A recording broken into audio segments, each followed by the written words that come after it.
Mike Sullivan knew he didn't belong in places like Riverside Cafe, the kind of establishment where a cup of coffee cost what he charged for an oil change, where the menu came without prices because if you had to ask, you probably shouldn't be there.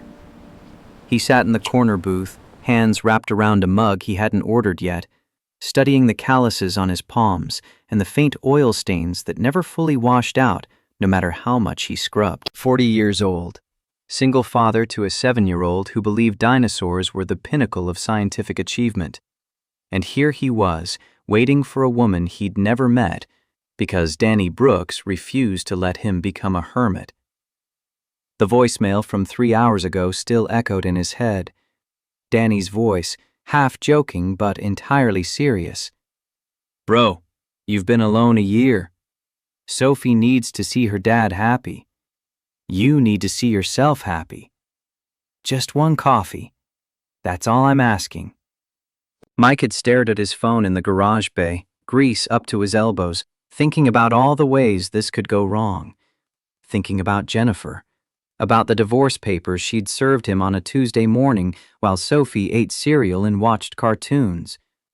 Thinking about the nights after, when his daughter asked why Mommy didn't love them anymore, and he had no answer that didn't break both their hearts. But Danny was relentless. His text that morning had been simple. 3 p.m., Riverside Cafe. Her name's Victoria, friend of my wife's. Just show up.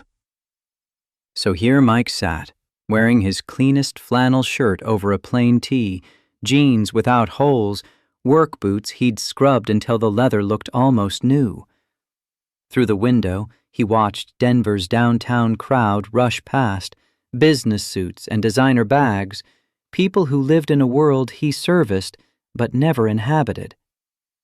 His Ford F-150 sat in the parking lot like a rust bucket among thoroughbreds. The 2008 paint job faded, but the engine pristine. Because Mike Sullivan might not have money, but he had pride. The barista approached, young woman with a nose ring and an expectant smile.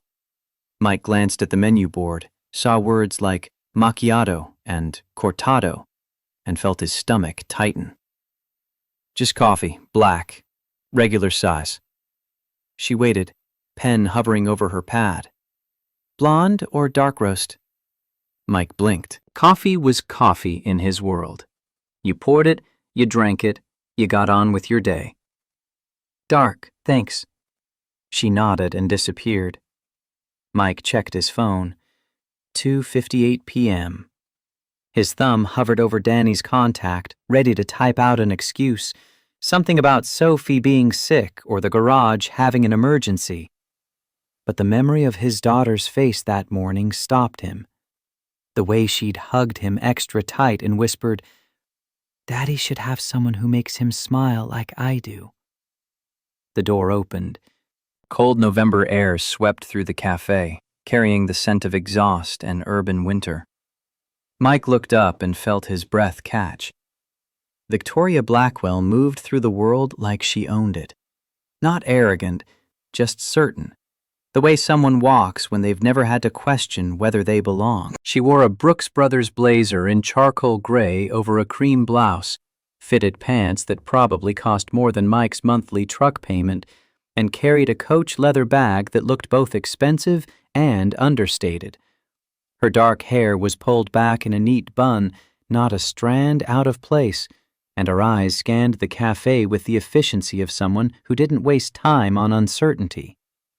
Those eyes landed on Mike. For a moment, he saw the calculation happening behind them, taking in his flannel, his work boots, the hands he'd tried so hard to clean. He watched her shoulders straighten slightly, her expression shift into something polite and controlled, and he knew exactly what she was thinking. This is a mistake. But she walked over anyway, stopped at his booth, extended a hand that looked like it had never touched anything harsher than a keyboard. "You must be Mike." "I'm Victoria Blackwell." Mike stood, suddenly aware of the height difference. He had 4 inches on her, even in those heels. He reached out to shake her hand, then caught sight of the faint oil shadow still visible on his palm and hesitated. Victoria noticed. Her hand hung in the air for half a second before she withdrew it, smooth enough that someone less observant might have missed the recoil. "Yeah, Mike Sullivan. Sorry about the..." He gestured at his hands. "I work on cars. Had my hands in an engine block this morning." Victoria slid into the booth across from him, setting her bag down with practiced precision. "No problem. I appreciate you taking the time." Her voice was controlled, professional, the same tone she probably used with board members and vendors, people she needed to tolerate but didn't particularly want to know. Mike felt something sink in his chest. Danny had set him up with someone so far out of his league, they weren't even playing the same sport. The barista appeared with Mike's coffee and turned to Victoria expectantly. "Espresso macchiato, light sugar." No hesitation, no menu consultation. Victoria ordered like someone who knew exactly what she wanted and expected to receive it. The barista nodded and left. Silence settled over the booth like fog. Mike wrapped his hands around his mug, grateful for something to do with him. "So, Danny said you work in tech?" Victoria's lips curved into something approximating a smile. "I run a software company, Tech Flow Solutions. We do enterprise resource planning systems for mid-sized corporations." Mike nodded like he understood half those words. "Sounds complicated." "It can be, but it's satisfying when you solve the right problem." Another silence. Mike took a sip of his coffee, bitter and hot, the way he liked it. Victoria's espresso arrived, and she cradled the small cup between her palms in a gesture that seemed almost unconscious, like she needed the warmth despite the cafe's heating. "What about you?" Victoria asked, and Mike heard the effort in her voice, the determination to be polite, to give this blind date the minimum required courtesy before she could escape. "Danny mentioned you have a garage?" "Yeah, Sullivan's Auto Repair. Nothing fancy. Me and one other mechanic handle mostly domestic vehicles. Fords, Chevys, the occasional Dodge. People bring us their daily drivers when they can't afford dealer prices." Victoria nodded, and Mike watched her process that information, translate it into her world. He makes $40,000 a year, maybe $50,000 if business is good. He's working class. He'll never afford the penthouse, the designer clothes, the life I've built. Mike felt the familiar burn of inadequacy in his throat, the same feeling he'd had in high school when college track kids talked about SAT scores and he'd been planning his apprenticeship at the local garage. The same feeling when Jennifer's parents asked what his career trajectory looked like, and he'd stammered something about maybe opening a second location someday. He set his mug down harder than intended. "Look, I get it. Danny means well, but we're not exactly a natural fit." Victoria's eyes sharpened, and for the first time since she'd walked in, Mike saw something other than polite distance in them. "What makes you say that?" "Come on, you run a tech company. I fix transmissions. You drive." He gestured toward the window where her Cadillac Escalade gleamed in the weak afternoon sun. "That. I drive a beat-up Ford with 180,000 miles on it." Victoria followed his gaze to the parking lot, then looked back at him. Something shifted in her expression. "You think I care what you drive?" "I think you care about a lot of things that make sense for someone in your position, and I think a mechanic who barely finished high school isn't one of them." The words came out harsher than Mike intended, defensive and raw. Victoria set her espresso down slowly, and when she spoke, her voice had lost its professional polish. "You're right. We're different. I spent 7 years building my company from 3 employees to 200. I work 70-hour weeks, take calls at midnight from clients in different time zones, and fight every day to prove I deserve to be in rooms full of men who think I got my position because of affirmative action or luck. She leaned forward slightly, and Mike saw fire beneath the ice. So yes, I care about success. I care about building something that matters. But you know what else I care about? Honesty. And you just gave me more honesty in 30 seconds than most men manage in 3 dates. Mike blinked. Victoria picked up her cup again, took a deliberate sip, and continued. I've been on 12 blind dates in the last year. Every single one was with someone from my world. Finance guys, tech executives, entrepreneurs. Want to know what they talked about? Themselves. Their portfolios, their exits, their networking strategies. By the time they asked about me, I'd already tuned out. So why keep going on them? Victoria's smile turned rueful. Because everyone says I should. My assistant, my friends, my sister. Victoria, you work too much. Victoria, you need to make time for your personal life. As if finding someone is just another task I can optimize and execute. Mike found himself relaxing despite everything. There was something real in her frustration, something that cut through the class divide and the awkwardness. Danny says the same thing to me. Mike, you can't just work and parent. You need adult conversation. You need to remember what it's like to be yourself instead of just Sophie's dad. Victoria tilted her head. Sophie? My daughter. 7 years old, obsessed with dinosaurs, can name more species than I knew existed, wants to be a paleontologist when she grows up. The warmth that entered Mike's voice when he talked about Sophie was involuntary and unstoppable. Victoria noticed. Her expression softened in a way that made her look younger, less guarded. That's wonderful. What's her favorite? Velociraptor this week. Last month it was Pachycephalosaurus. She likes the ones with impossible names because it makes her feel smart when she can pronounce them, and I can't. Victoria laughed, a real laugh, not the polite chuckle from before. I love that. Kids are amazing that way. They find joy in the strangest details.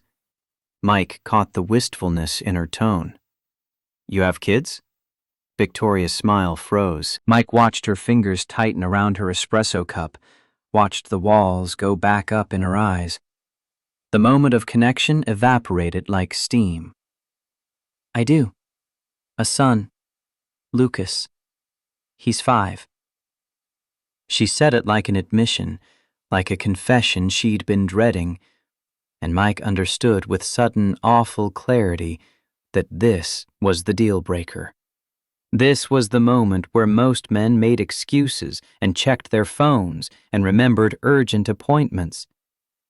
Victoria was watching him, waiting for the reaction. Her body language had shifted, shoulders tense, posture defensive, ready for rejection. Mike's mind raced. She has a kid, single mother, probably divorced, running a company and raising a child alone. The logistics of that staggered him, the sheer exhaustion it must require. His silence stretched too long. Victoria reached for her bag. I understand if you'd rather not continue this. Most men hear, I have a son, and suddenly remember they have somewhere else to be. Her voice was steady, practiced. How many times had she delivered this speech? How many men had proven her right? Mike found his voice. Wait. Victoria's hand stilled on her bag. She looked at him, and Mike saw the fragile hope behind her defensive armor. I'm not going anywhere.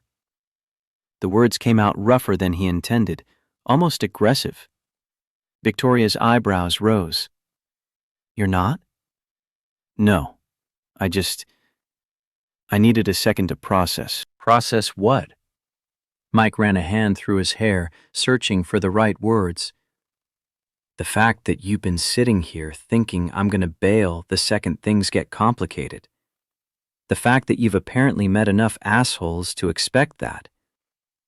Victoria's expression shifted. Surprise, then something that looked dangerously close to tears. I'm just being realistic. Single mothers aren't exactly a hot commodity in the dating market, especially mothers who work 70 hours a week and can't promise to be available for spontaneous weekend getaways. That's a pretty cynical view. It's an accurate one. Mike leaned back against the booth, studying her. Victoria met his gaze, chin lifted, daring him to prove her right, to be like all the others. I have something to tell you, too. Victoria's eyes widened slightly. Mike pushed through the discomfort. Sophie's mother left us a year ago. Just walked out one day, said she wasn't happy, said being a mom wasn't what she thought it would be. Filed for divorce, moved to Seattle, sends a check every month and calls Sophie once in a while when she remembers. He watched Victoria's face transform, shock giving way to understanding, giving way to something that looked like recognition. I'm sorry. That must have been incredibly hard. It was hell. Still is some days. Sophie asked me last month why Mommy doesn't love her anymore, and I had to figure out how to explain that sometimes people make promises they can't keep without making my 7-year-old think she's unlovable. Victoria's hand moved across the table, stopped halfway, retreated. Mike noticed. So when you said you have a son, I didn't hesitate because I'm scared of kids. I hesitated because I don't know if I'm ready to risk getting hurt again. Or worse, if I'm ready to risk hurting you or our kids by trying something I'm not equipped for. Silence filled the space between them, but it felt different now. Not awkward or defensive, but weighted with shared understanding. Victoria's espresso sat forgotten, cooling in its cup. Lucas's father is my ex-husband, Richard. We divorced 3 years ago after I found out he'd been having an affair with someone from his firm. He sees Lucas maybe once a month, sends child support checks like they're penance, and calls himself a father despite barely knowing what grade his son is in. The bitterness in her voice was controlled but unmistakable. Mike recognized it, the same bitterness he felt when Jennifer's monthly calls lasted 5 minutes and consisted entirely of small talk that didn't include asking how Sophie was really doing. Preschool, Victoria continued. Lucas is in preschool, going into kindergarten next year. He's obsessed with superheroes, wears a different cape every day, tried to fly off the couch last month and sprained his wrist. I had to explain to the ER doctor that no, I'm not a negligent parent. My son just has an overactive imagination and poor impulse control. Mike found himself smiling despite the heaviness of the conversation. Sophie tried to build a treehouse out of duct tape and cardboard boxes. I spent an entire Saturday helping her reinforce it so she wouldn't kill herself. It lasted 3 days before the rain turned it into mush. Did she cry? For about 10 minutes. Then she started planning the next one, except this time with waterproof materials, which apparently means plastic wrap and hope. Victoria laughed, and this time it reached her eyes. Lucas keeps asking why his cape doesn't actually make him fly. I've tried explaining physics and gravity, but he's convinced it's a flaw in the cape design, not the fundamental laws of the universe. They talked about their children for 20 minutes. Mike described Sophie's dinosaur presentations, the way she insisted on 3 bedtime stories every night and always fell asleep before the 3rd one ended. The carefully structured routine they'd built after Jennifer left, breakfast together, school drop-off, after-school pickup, homework at the kitchen table, dinner that was sometimes cereal if Mike had worked late. Those 3 stories, tucking her in with the Brachiosaurus stuffed animal she'd named Dr. Hammond. Victoria told him about Lucas's superhero rotation, Captain America on Mondays, Iron Man on Tuesdays, Thor on Wednesdays. About the mornings when she had to negotiate cape wearing to school. The bedtime battles when Lucas wanted to stay up like a grown-up hero. The moments when her son looked at her with complete trust and asked if Daddy was coming back. What do you tell him? Mike asked. Victoria's smile turned sad. The truth. that Daddy lives in his own place now, that sometimes grown-ups decide they're happier apart, that it's not Lucas's fault. That Daddy still loves him, even if Daddy doesn't always show it well. Do you believe that last part? Victoria was quiet for a long moment. I want to, for Lucas's sake. But honestly, I think Richard loves the idea of being a father more than he loves the actual work of parenting. He shows up for the birthday parties, takes the pictures for social media, but he's never once handled a nightmare at 2 a.m. or dealt with a stomach bug or sat through a parent-teacher conference. Mike understood that bone deep. Jennifer sent Sophie birthday presents bought by her assistant, made video calls that lasted exactly as long as social obligation required, and told anyone who asked that she co-parented, as if logging 10 hours a year qualified as equal partnership. The barista appeared to refill Mike's coffee. He glanced at his phone. They'd been talking for 45 minutes. It felt like 10. Victoria followed his gaze. Do you need to go? Victoria described the early days. Her and 2 programmers in a rented office space, living off ramen and ambition, cold-calling potential clients until someone finally said yes. Everyone told me I was crazy. Starting a tech company in my 30s with no venture capital, no connections, just a vision and stubbornness. My ex-husband told me it was a cute hobby and I should focus on real career opportunities, like corporate consulting. I'm guessing you proved him wrong. I proved everyone wrong, including myself sometimes. There were months I wasn't sure we'd make payroll. Clients who tried to lowball us because they thought a woman-led company was desperate. Investors who wanted me to step aside and let a man be CEO while I handled operations. But we survived. More than survived, we grew. Pride radiated from her as she talked, and Mike understood it. The pride of building something with your own hands, of turning expertise into value, of earning respect instead of inheriting it. You ever want to just walk away when it gets too hard? Victoria considered the question seriously. Every week? Usually on Thursdays around 3 p.m., when I'm in my 5th meeting of the day and Lucas's school is calling because he glued his hand to a table during art class. But then I remember why I started. Not just for the money or the success, but because I wanted to prove that I could build something that mattered, that I could be more than someone's wife or someone's employee.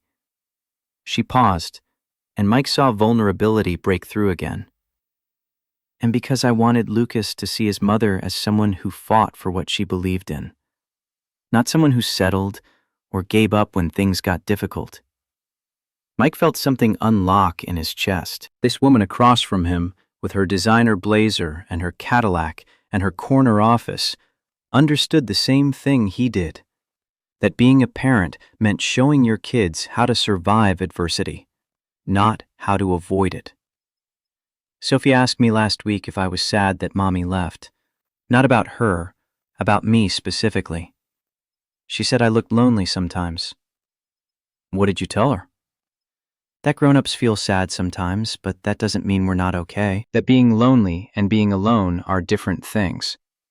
That I had her, and she was enough to make me happy even on hard days. That's a good answer. It's a half-true answer. The part about her making me happy is completely real.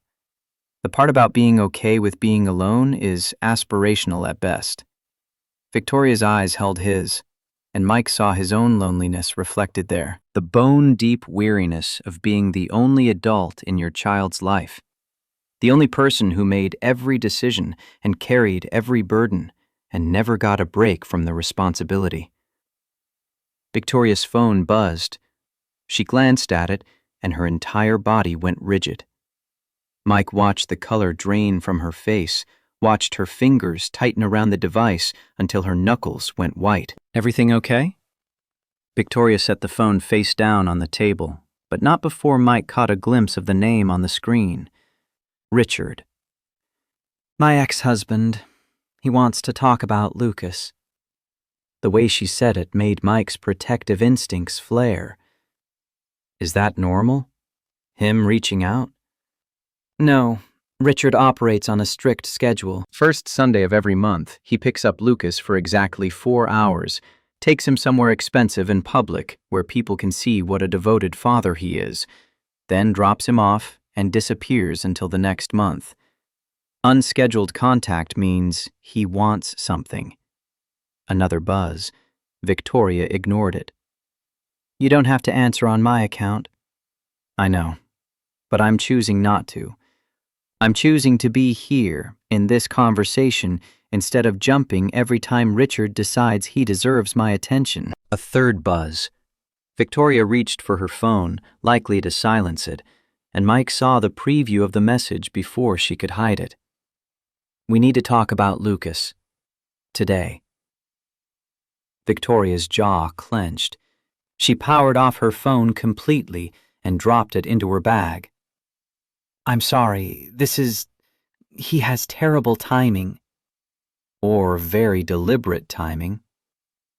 Victoria looked up sharply. What do you mean? Mike shrugged. Just that guys like him usually know exactly what they're doing. Interrupting, making demands, ensuring they stay at the center of your attention even when they have no right to be there anymore. Victoria studied him with new appreciation. You're perceptive. I pay attention. It's different. The cafe had filled up around them without Mike noticing. The after-work crowd, people in business casual ordering complicated drinks and settling into booths with laptops and phones. Mike checked the time again. 4:15 p.m. I should probably think about heading out soon. Sophie gets anxious if I'm late. Disappointment flashed across Victoria's face before she could mask it. Of course. I understand. Neither of them moved. Mike found himself searching for reasons to stay, excuses to stretch this conversation just a little longer. I wasn't expecting this to go well, if I'm honest. Victoria's smile was wry. Neither was I. I was prepared to stay exactly 15 minutes, make a polite excuse about a work emergency, and spend the drive home composing the text to Melissa about why setting me up with strangers is a terrible idea. What changed your mind?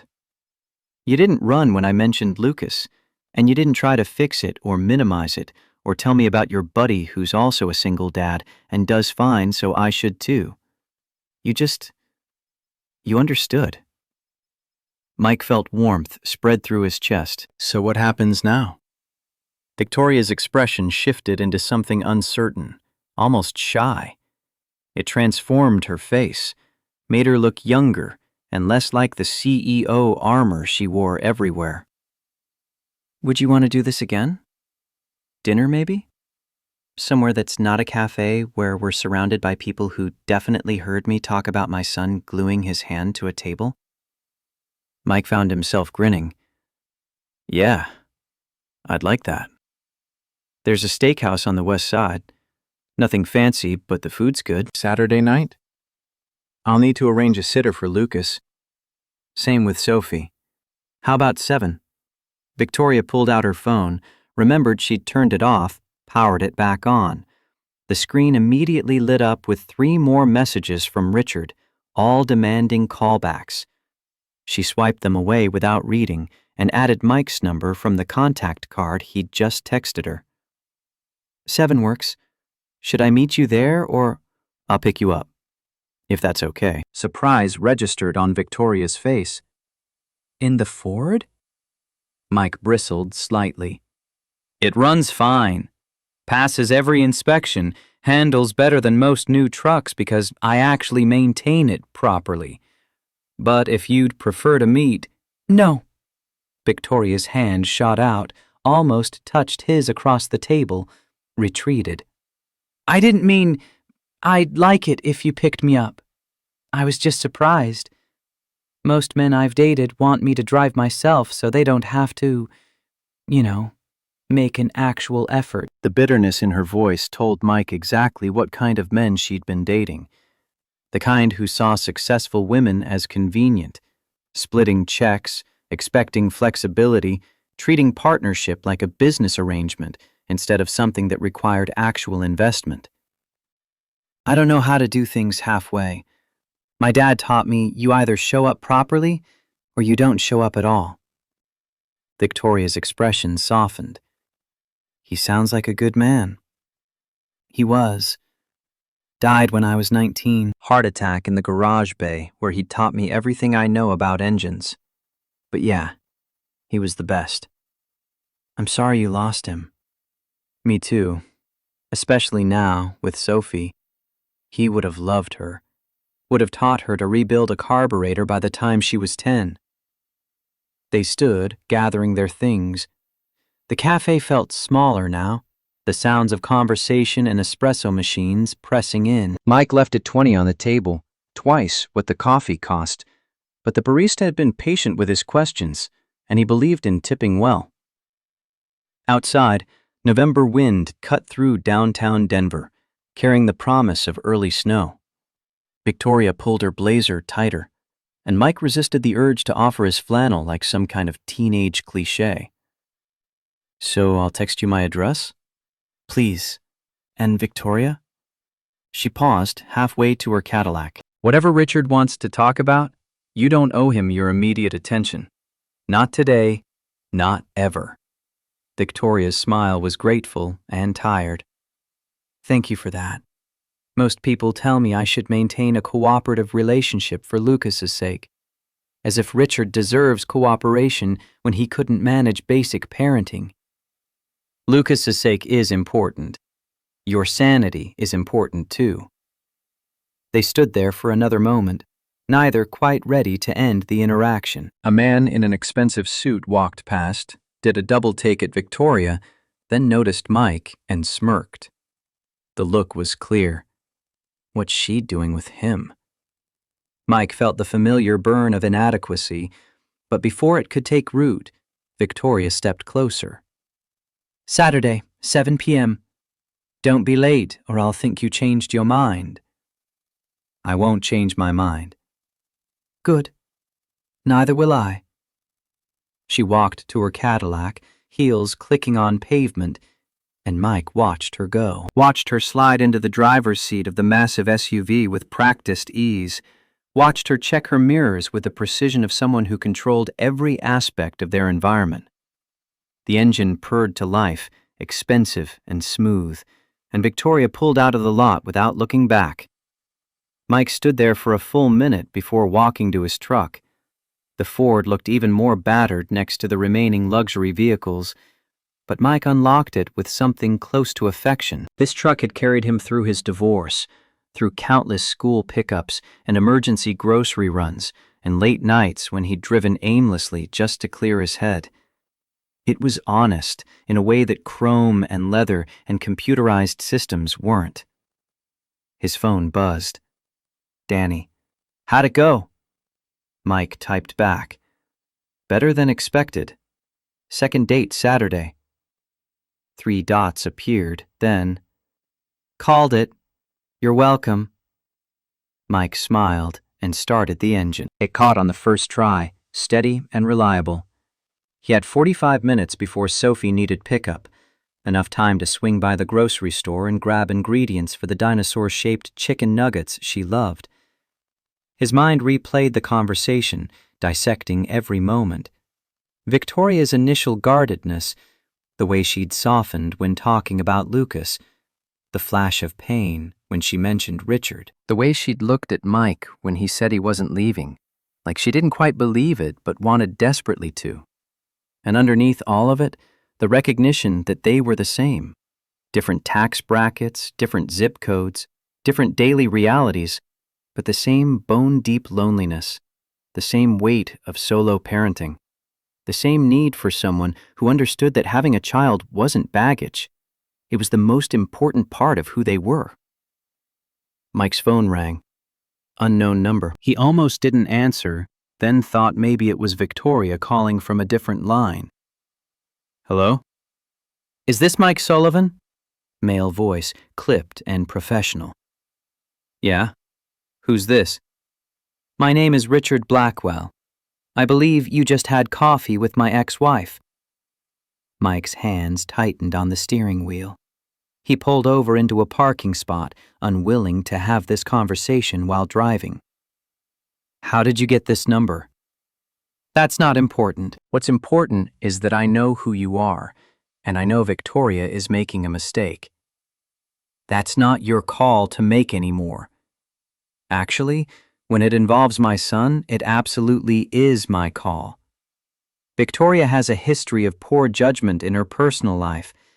I'd hate to see Lucas exposed to another one of her temporary distractions. Mike's jaw clenched so hard he heard his teeth grind. I'm going to hang up now. Wait, I'm not trying to be hostile. I'm trying to protect my son from getting attached to someone who won't be around in 3 months when Victoria realizes that dating a mechanic doesn't fit her lifestyle. The condescension in Richard's voice was thick enough to choke on. Mike forced himself to breathe slowly, counting to 5 before responding. You know what's interesting? Victoria spent the last hour telling me about what an amazing kid Lucas is. You spent 30 seconds making assumptions about people you don't know. Tells me everything I need to know about who the better parent is. You self-righteous... Mike ended the call. His hands were shaking, adrenaline flooding his system. This was what Victoria dealt with. This controlling, manipulative voice inserting itself into her choices, undermining her confidence, making her question everything. His phone buzzed again, Richard calling back. Mike blocked the number and tossed his phone onto the passenger seat. The drive to Danny's house took 15 minutes. Mike spent them trying to calm down, trying to process what had just happened.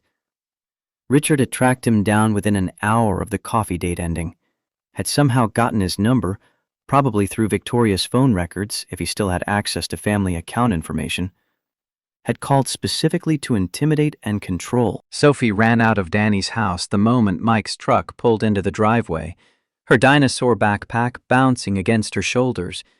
She launched herself into his arms the second he opened the door. Daddy, did you have a good date? Was she nice? Does she like dinosaurs? Mike hugged his daughter tight, breathing in the familiar scent of her strawberry shampoo and playground dirt. The date was good, sweetheart. She was very nice, and I don't know if she likes dinosaurs, but she has a son who's obsessed with superheroes. Sophie pulled back, eyes wide. Really? How old? 5. His name is Lucas. Does he want to be friends with me? Mike's heart squeezed. Sophie had been asking for siblings since she was old enough to understand what the word meant. Jennifer's departure had crushed that dream, and Sophie had stopped asking eventually, learned not to want things that hurt. I don't know yet, baby. But maybe someday you'll get to meet him. And if we meet, we can be friends, and then you and his mom can be friends, and then maybe we can all be family. The hope in her voice was almost painful. Mike set her down gently, kneeling so they were eye level. Soph, here's the thing. Grown-up relationships are complicated. I like Victoria a lot, but we're just getting to know each other. We might not work out, and that's okay. So I need you to not get your hopes up too high about having a new friend right away. Can you do that for me? Sophie's face fell, then brightened with forced cheerfulness. Okay, Daddy. I'll just hope a little bit, not too much. They drove home in comfortable silence, Sophie chattering about her day with Danny's kids, the game they'd invented that involved dinosaurs and spaceships, and somehow also princesses. Mike listened with half his attention, the other half still processing Richard's call. The man had rattled him.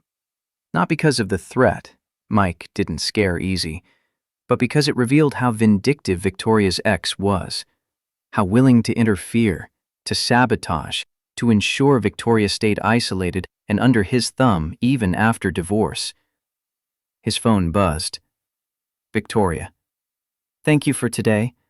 I haven't enjoyed a conversation that much in years. Mike smiled despite everything.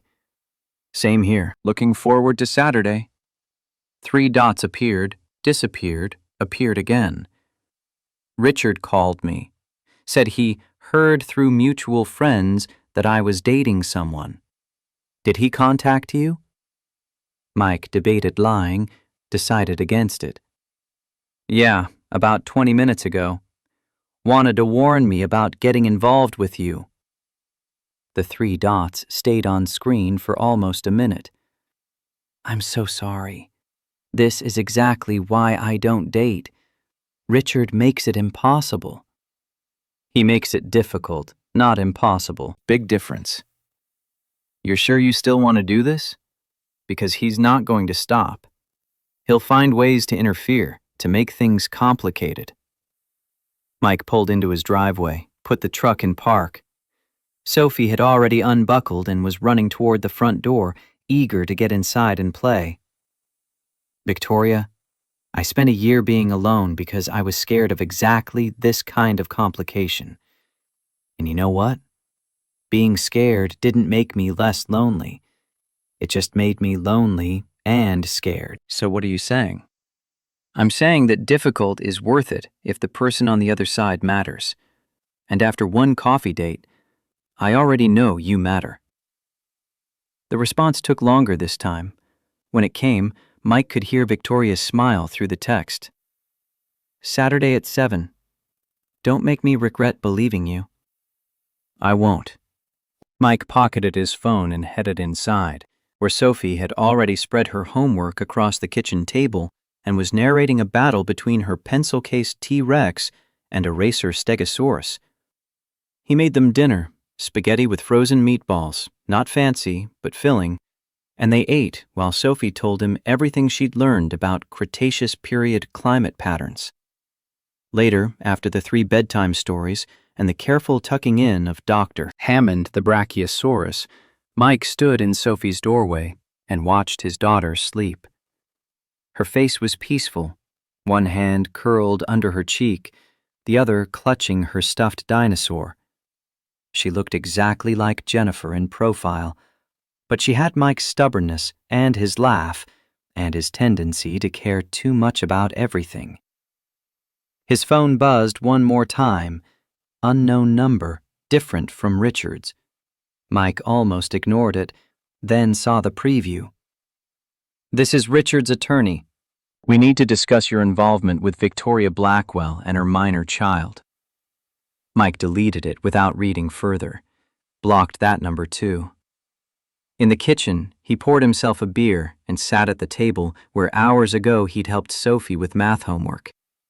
The house was quiet, except for the hum of the refrigerator and the distant sound of traffic. Outside, Denver's lights sparkled against the darkness, and Mike thought about Victoria in her penthouse, looking at the same city from a different angle. They came from different worlds. She wore blazers that cost more than his monthly mortgage, drove a vehicle he'd need a year to afford, ran a company while he ran a 2-bay garage. Richard was right about one thing. On paper, they made no sense. But Mike had learned the hard way that paper didn't mean much. Jennifer had looked perfect on paper. Same background, same income level, same small-town Colorado roots. And she'd still walked away when reality didn't match her expectations. Victoria understood struggle, understood sacrifice, understood that being a parent meant showing up even when you were exhausted, even when you wanted to quit, even when the easier choice was walking away. That mattered more than matching tax brackets. Mike finished his beer and rinsed the bottle, setting it in the recycling bin. Tomorrow, he had an early shift at the garage, a transmission rebuild that would take most of the day. Danny would ask questions, want details, probably give advice Mike didn't ask for. The usual routine. But underneath it all, Mike had something he hadn't had in a year. Anticipation. The knowledge that Saturday was coming, that he'd see Victoria again, that maybe, just maybe, this could be the start of something real. His phone lit up one last time. Victoria. Richard's lawyer just contacted me about concerns regarding Lucas's welfare. This is what I meant about him making things impossible. Mike didn't hesitate. Let him try. We're not doing anything wrong. Lucas and Sophie haven't even met. We're two adults having dinner. If Richard wants to waste money on lawyers for that, that's his problem. You don't know him. He's relentless when he wants something. So am I, and I want to see where this goes, if you do too. The pause was longer this time. Mike could almost see Victoria in her penthouse, weighing risk against possibility, fear against hope. I do. I really do. But I need you to understand what you're signing up for. Richard will make this a battle. He'll use every resource he has to prove I'm an unfit mother, that you're a bad influence, that Lucas is better off with him having more custody. Is that what he wants? More custody? I don't know. Maybe. Or maybe he just wants to punish me for moving on. Richard doesn't handle rejection well. Mike thought about the smug voice on the phone, the casual cruelty, the entitled assumption that Mike would simply back off when confronted. Here's what I know. You're an incredible mother who's building a successful company while raising a good kid on your own. I'm a mechanic who's doing the same with my daughter. We both deserve a chance at happiness. And Richard doesn't get to take that away just because his ego is bruised. You make it sound simple. It's not simple, but it's worth fighting for, if you think it is. I think you might be the bravest man I've met in a very long time. Or the stupidest. Maybe both. Mike smiled at his phone. Get some sleep, Victoria. Tomorrow's Friday, which means you probably have 17 meetings and 43 fires to put out. 45, but who's counting? Good night, Mike. And thank you. For today, for this, for not running. Good night. See you Saturday. Mike set his phone on the charger and headed to his bedroom. Through Sophie's cracked door, he heard her gentle breathing, steady and peaceful. Whatever happened with Victoria, whatever complications Richard threw at them, Mike knew one thing with absolute certainty. Sophie came first. Always. But maybe, just maybe, there was room for Sophie to come first, and for Mike to have something for himself, too. Room for dinosaurs and superheroes, for late-night texts and Saturday dinners, for the careful building of something new from the wreckage of what came before. He fell asleep thinking about Victoria's laugh, about the way her walls had come down piece by piece, about the possibility that sometimes the most unlikely connections were the ones worth fighting for. Friday evening arrived with a kind of November cold that made Denver feel smaller, everyone hurrying from heated cars to heated buildings without lingering. Mike sat on his couch after putting Sophie to bed.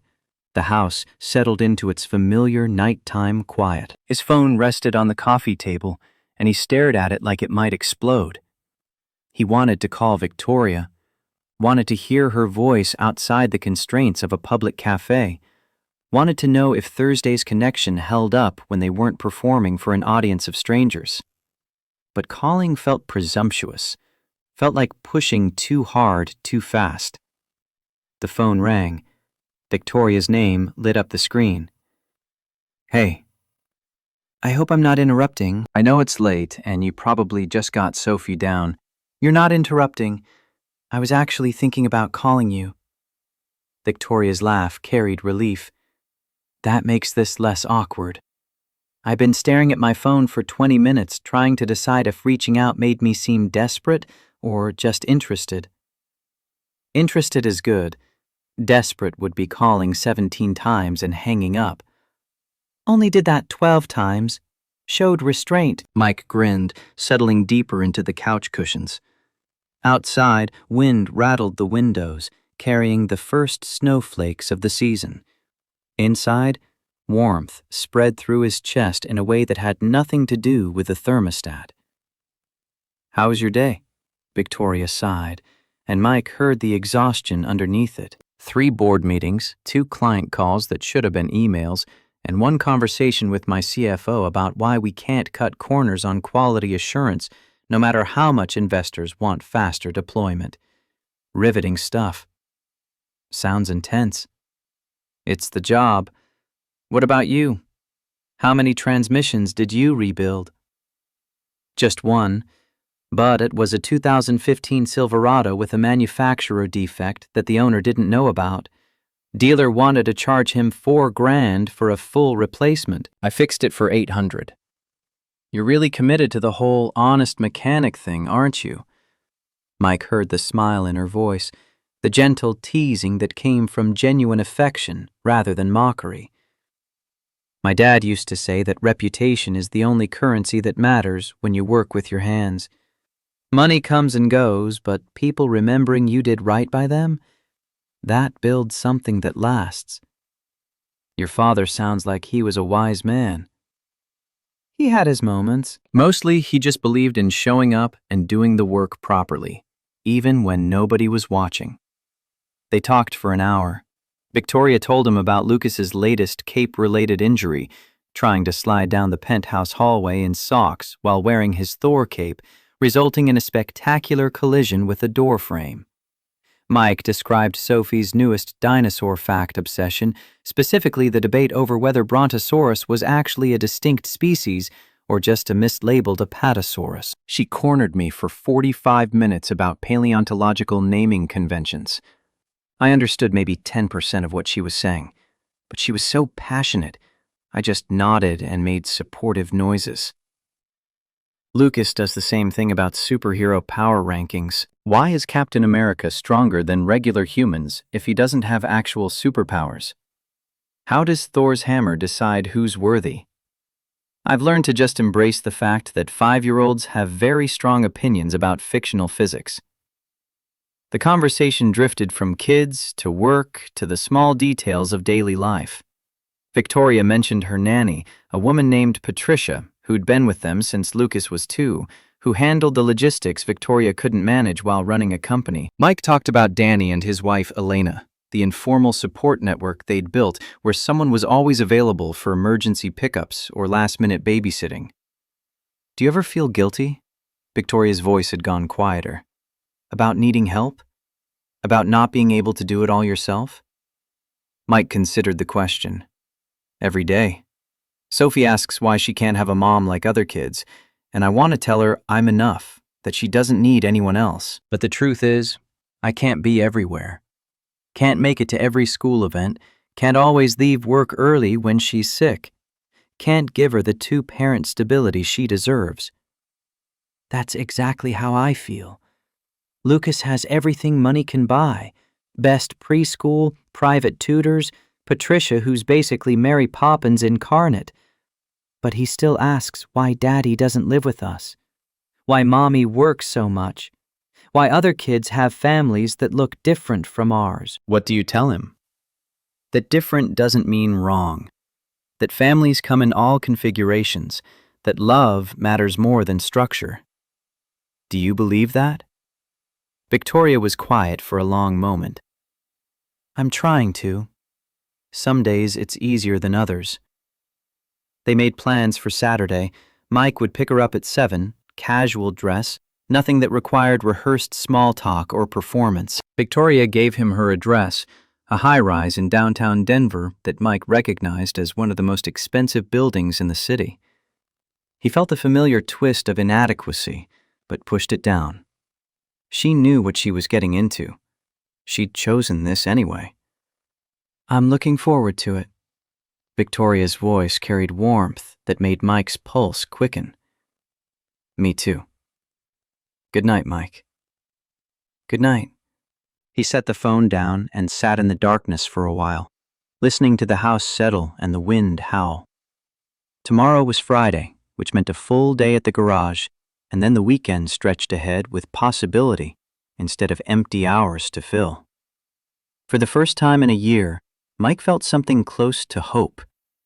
The feeling lasted exactly 16 hours.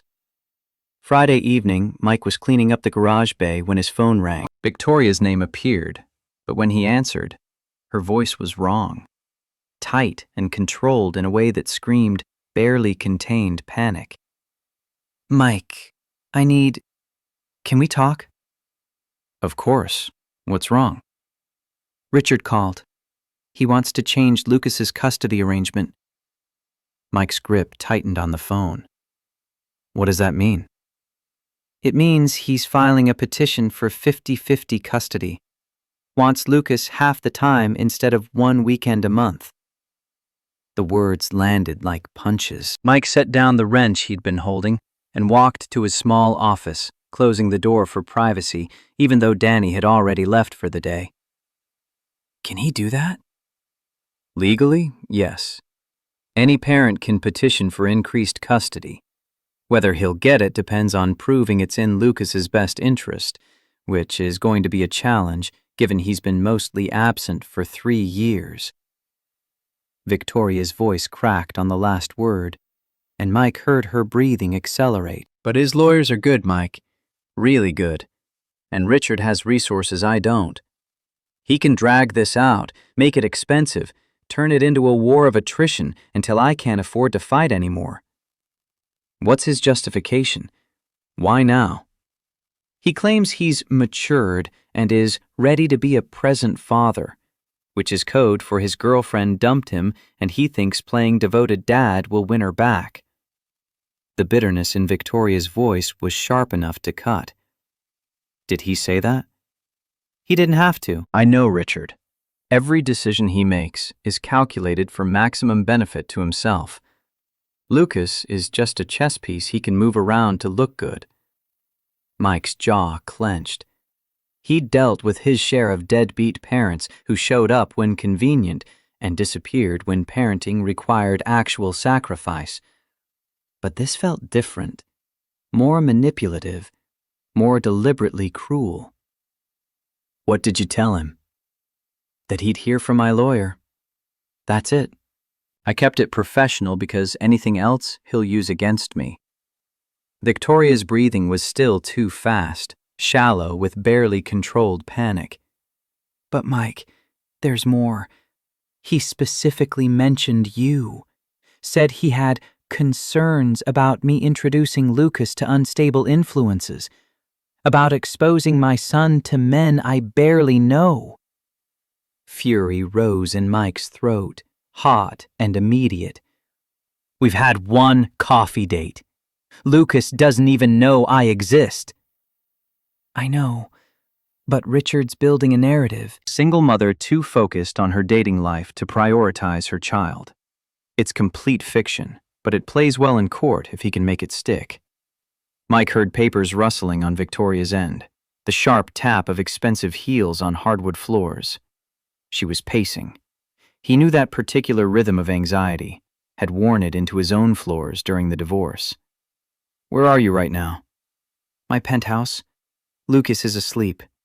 Patricia left an hour ago. I've been reading the petition Richard's lawyer sent over, and it's...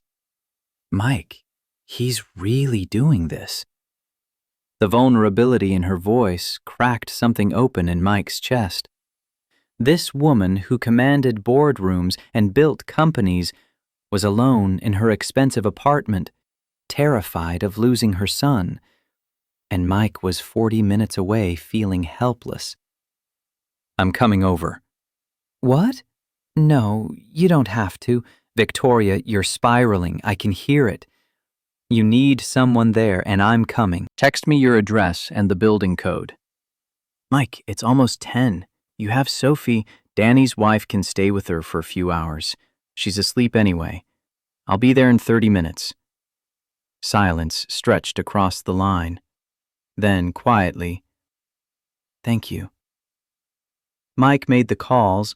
Elena answered on the second ring, said she'd be over in 10, asked no questions beyond whether everything was okay. By the time Mike grabbed his jacket and keys, she was pulling into his driveway, concern written across her face, but contained to a quick hug and a whispered, "Go. We've got Sophie." The drive downtown took 25 minutes through light Friday night traffic. Mike's truck looked even more out of place in Victoria's building garage, surrounded by luxury sedans and European sports cars. The security guard raised an eyebrow at Mike's appearance. Work boots, flannel jacket, face that hadn't seen a razor in 2 days, but checked his name against Victoria's approved visitor list and waved him through. The elevator rode smooth and silent up 32 floors. Mike's ears popped from the altitude change. When the doors opened directly into Victoria's penthouse foyer, he stepped into a world so different from his own, it might as well have been another planet. Floor-to-ceiling windows overlooked Denver's glittering skyline. The furniture was modern and minimal, all clean lines and expensive materials. Everything was white or cream or subtle gray, pristine in a way that suggested no one actually lived here. Except for one corner, where Lucas's superhero fortress sprawled across the floor in an explosion of primary colors and action figures. Victoria appeared from the kitchen, and Mike's breath caught. She'd changed from work clothes into yoga pants and an oversized University of Colorado sweatshirt, her hair loose around her shoulders instead of pulled back. No makeup, eyes red from crying she'd probably tried to hide. She looked younger this way, more vulnerable, and Mike felt the overwhelming urge to wrap her in his arms and promise everything would be okay. "You actually came." Her voice held disbelief, like she'd expected him to reconsider during the drive and find an excuse to bail. Mike closed the distance between them and did what instinct demanded, pulled her into a hug. Victoria went rigid for half a second, then collapsed against him, her face pressed into his shoulder. Her whole body shook with silent sobs she'd been holding back, and Mike just held her, one hand on her back, the other cradling her head. "It's going to be okay." "You don't know that." "No, but I know you're not going through this alone." They stood like that for a long time, Victoria's breathing eventually slowing, her grip on Mike's jacket gradually loosening. When she finally pulled back, her eyes were swollen but clearer. "I'm sorry. I don't usually fall apart like that." "You're allowed to fall apart. That's what having someone around is for." Victoria managed a weak smile and led him to the kitchen, where legal documents covered the marble island. Mike scanned the petition while Victoria made coffee neither of them would drink, needing something to do with her hands. The language was clinical and brutal. Richard's lawyers painted Victoria as an absentee mother who prioritized career over child, who worked excessive hours and relied on hired help for basic parenting duties. They cited business travel, late meetings, delegated daily care to a nanny. Everything was technically accurate and completely devoid of context. "This makes it sound like you ignore Lucas. That's the point. Take facts, strip away nuance, present a narrative. Richard knows exactly what he's doing." Mike kept reading. The petition mentioned Victoria's recent romantic involvement with an individual of questionable stability, referencing Mike without naming him directly. It suggested this relationship demonstrated poor judgment and potential risk to the child's welfare. "They're going to come after me." Victoria's hands stilled on the coffee maker. "What?" "Richard's strategy. He can't attack you directly, you're too obviously competent. So he'll attack me. Make me look like a bad influence, someone unstable or dangerous. If he can convince a judge you're making poor choices in partners, it supports his narrative about your judgment." Victoria's face went pale. "I didn't think... Mike, if this is going to damage your custody with Sophie..." "It won't. Jennifer wanted nothing to do with custody. She signed over everything except visitation rights she barely uses. But Richard's going to dig into my background, my finances, my history. Are you prepared for that?" Victoria sank onto one of the kitchen stools, looking smaller than Mike had ever seen her. I don't want you hurt because of me.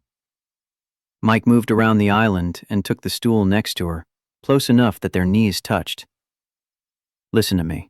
Richard doesn't get to decide who you spend time with. He doesn't get to control your life through fear and legal intimidation, and he sure as hell doesn't get to use Lucas as a weapon to keep you isolated. But if fighting back means losing Lucas, it won't. You're his mother. You've been there every single day for 5 years while Richard played dad once a month when it suited him. Courts recognize that. Richard's lawyers are expensive. The best in Denver. I can afford good representation, but prolonged litigation could bankrupt even me. Mike saw the trap clearly. Richard using his wealth as a bludgeon, forcing Victoria to choose between financial stability and her son. What does your lawyer say? I haven't called her yet. I got the petition 3 hours ago, and I've been frozen, reading it over and over, trying to figure out what I did wrong. Mike's hand found hers on the counter. You didn't do anything wrong. You built a successful company. You raised a good kid. You tried to have one coffee date with someone who makes you happy. None of that is wrong. Then why does it feel like I'm being punished for it? The question hung in the air, unanswerable because the answer was too dark. Because men like Richard punished women for having the audacity to move on, to build lives that didn't center them, to choose happiness over continued subjugation. Call your lawyer tomorrow. Document everything. Richard's absence, his inconsistency, his sudden interest coinciding with personal setbacks. Build your case. Victoria nodded slowly. And us? What do we do about us? Mike heard the real question underneath. Are you going to run now that this got complicated? We keep doing exactly what we planned. Dinner tomorrow night. Getting to know each other. Building something real. Richard doesn't get a vote in that. He'll use it against me.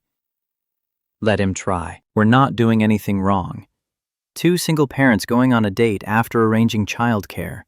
That's called responsible adult behavior, and no court is going to penalize you for it. Victoria's eyes searched his face, looking for cracks in his resolve. You're really not scared? I'm terrified, but not of Richard. I'm scared of letting fear make my decisions again.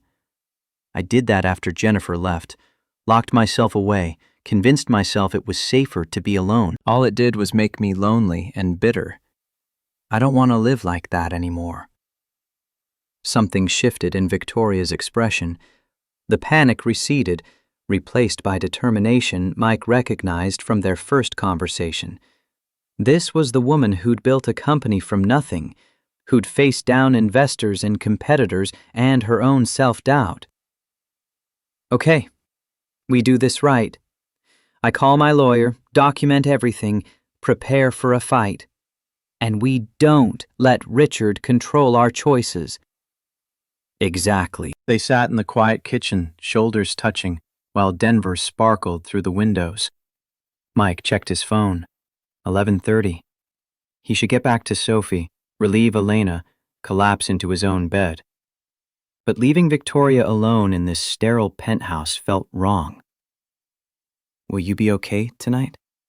Victoria managed a real smile this time. I will be. Thank you for coming. For not running when things got messy. Things were always going to get messy. That's life with kids and exes and complications. Doesn't mean we can't build something good in the middle of it. Mike stood to leave, and Victoria walked him to the elevator. In the small foyer, she caught his hand. Saturday, 7 o'clock.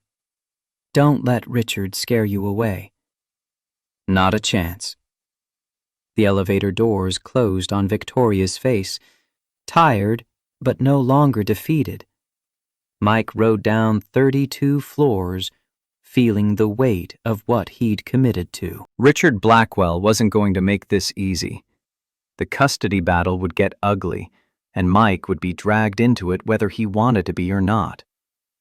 But as the truck roared to life in the parking garage, Mike felt oddly settled. Sometimes the right choice was the hard one. Sometimes standing beside someone meant walking into their war zone armed with nothing but conviction that they deserved better. Saturday evening brought unseasonable warmth, Denver shedding its November chill for one night, like the city wanted to cooperate with Mike's plans. He picked up Victoria at 7 exactly, parking his truck in front of her building and texting that he'd come up. The doorman knew him this time, nodded with something approaching respect. Victoria answered her door in a simple navy dress that somehow made her look both elegant and approachable. Her hair fell loose past her shoulders, and she'd done something subtle with makeup that emphasized her eyes without looking overdone. "You clean up nice." Mike glanced down at his own outfit, button-down shirt, dark jeans, the leather jacket that was his one concession to looking put together, not fancy, but honest. "You look incredible." "I wasn't sure what casual meant to you. I've been on dates where men said casual and meant suit without a tie." "I meant not a tux. You could wear anything and look perfect."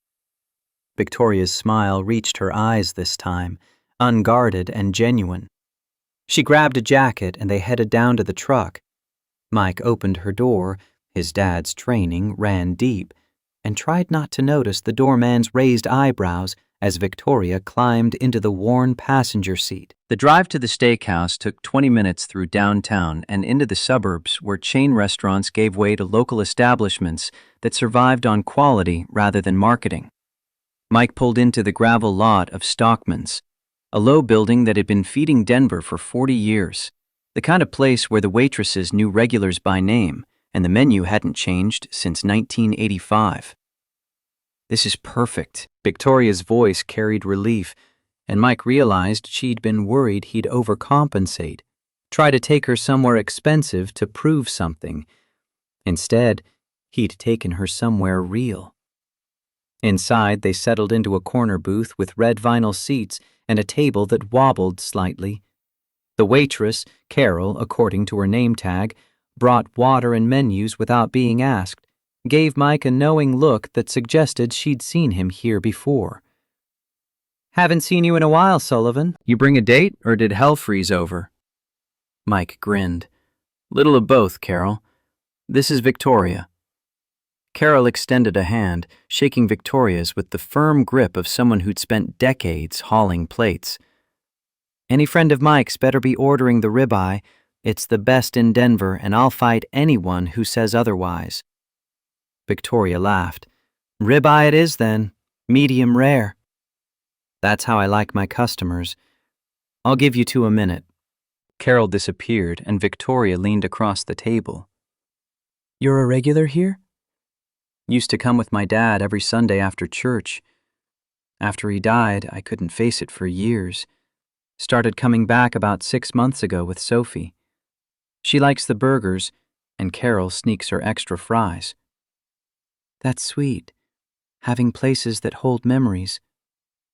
"Sometimes the memories hurt, but sometimes they're all you have left of someone, so you hold on to them anyway." Their food arrived fast, thick steaks that hung off the edges of the plates, baked potatoes the size of softballs, vegetables that tasted like actual vegetables instead of cafeteria substitutes.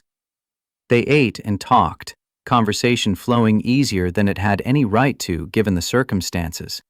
Victoria told him about her parents, both passed now, her mother from cancer when Victoria was 25, her father from a stroke 3 years later. She'd been an only child until her half-sister appeared at her father's funeral, product of an affair Victoria never knew existed. They'd built a tentative relationship over the years, but distance and old resentments kept them from true closeness. Mike shared his own history. Mother, who'd remarried after his father died, moved to Arizona with her new husband, sent cards on birthdays and called twice a year. Not malicious, just absent. Sophie had one living grandmother who treated her like an afterthought. Do you ever feel angry about it? That they're not more involved? Mike considered the question while cutting into his steak. I used to be. Angry that my mom could start over so completely. That she didn't seem to need me the way I needed her after Dad died. But anger takes energy I don't have. Now I just feel sad for what Sophie's missing. My dad would have been an amazing grandfather. Lucas asks about my parents sometimes. I've shown him pictures, told him stories, but he doesn't really understand what he lost. Richard's parents are still around, but they blame me for the divorce. Think I drove their perfect son away by being too ambitious. Bitterness crept into her voice, and Mike reached across the table to cover her hand with his. Their loss. Richard's loss, too. Anyone who can't see how incredible you are isn't worth your time. Victoria turned her hand over, threading her fingers through Mike's. How are you this good at saying exactly what I need to hear? I'm not good at it. I just say what I think is true. They finished dinner sharing a slice of apple pie Carol insisted was on the house for lovebirds, which made them both laugh and protest they weren't there yet. But the word hung in the air after Carol left, full of possibility neither of them quite wanted to examine. Outside in the parking lot, standing beside Mike's truck under stars that actually showed through Denver's light pollution this far from downtown, Victoria pulled her jacket tighter against the chill that had returned with nightfall. I don't want this to end. Mike's heart hammered against his ribs. It doesn't have to. Not yet. Lucas is with Patricia until 11. We could... Would you want to come back to my place? Just to talk? I promise no more crying over legal documents. Mike knew he should say no, should take this slow, keep appropriate boundaries, not rush into something neither of them was ready for. But Victoria's eyes held hope instead of calculation, and Mike found himself nodding before his brain caught up. The drive back to her building felt different, charged with anticipation neither of them acknowledged. In the elevator, they stood carefully separate, hyper-aware of the confined space and their own restraint. When Victoria unlocked her door and led Mike inside, the penthouse felt warmer than it had Friday night, less sterile and more lived in. They settled on the couch overlooking the city, and Victoria poured wine neither of them drank much of. The conversation shifted from careful to honest, both of them shedding pretense in the dark room lit only by Denver's glow. I'm scared of this. Victoria's admission came quietly, her head resting against the couch back. Of what specifically? Of how much I already care. We've known each other 3 days, and you've already seen me at my worst. And I keep thinking, what if this doesn't work? What if we try and fail and I lose not just you, but the hope that maybe I could have something good? Mike shifted closer, his shoulder touching hers. That's the risk of trying anything real. It might not work. But Victoria, it also might. And spending the rest of our lives wondering what could have been seems worse than trying and failing. When did you get so wise? I'm not wise. I'm just tired of being scared. Victoria turned to face him, and Mike saw his own longing reflected in her expression. The space between them felt charged, inevitable. When Victoria leaned in, Mike met her halfway. The kiss was slow and searching, nothing like the hurried passion of his youth. This felt deliberate, meaningful, like they were sealing a promise neither had spoken aloud. Victoria's hand found the back of his neck, and Mike's fingers tangled in her hair, and for a few perfect seconds, the world narrowed to just this: two people finding comfort in connection. When they pulled apart, both breathing harder, Victoria rested her forehead against Mike's. I should stop before this goes further than we're ready for. Probably.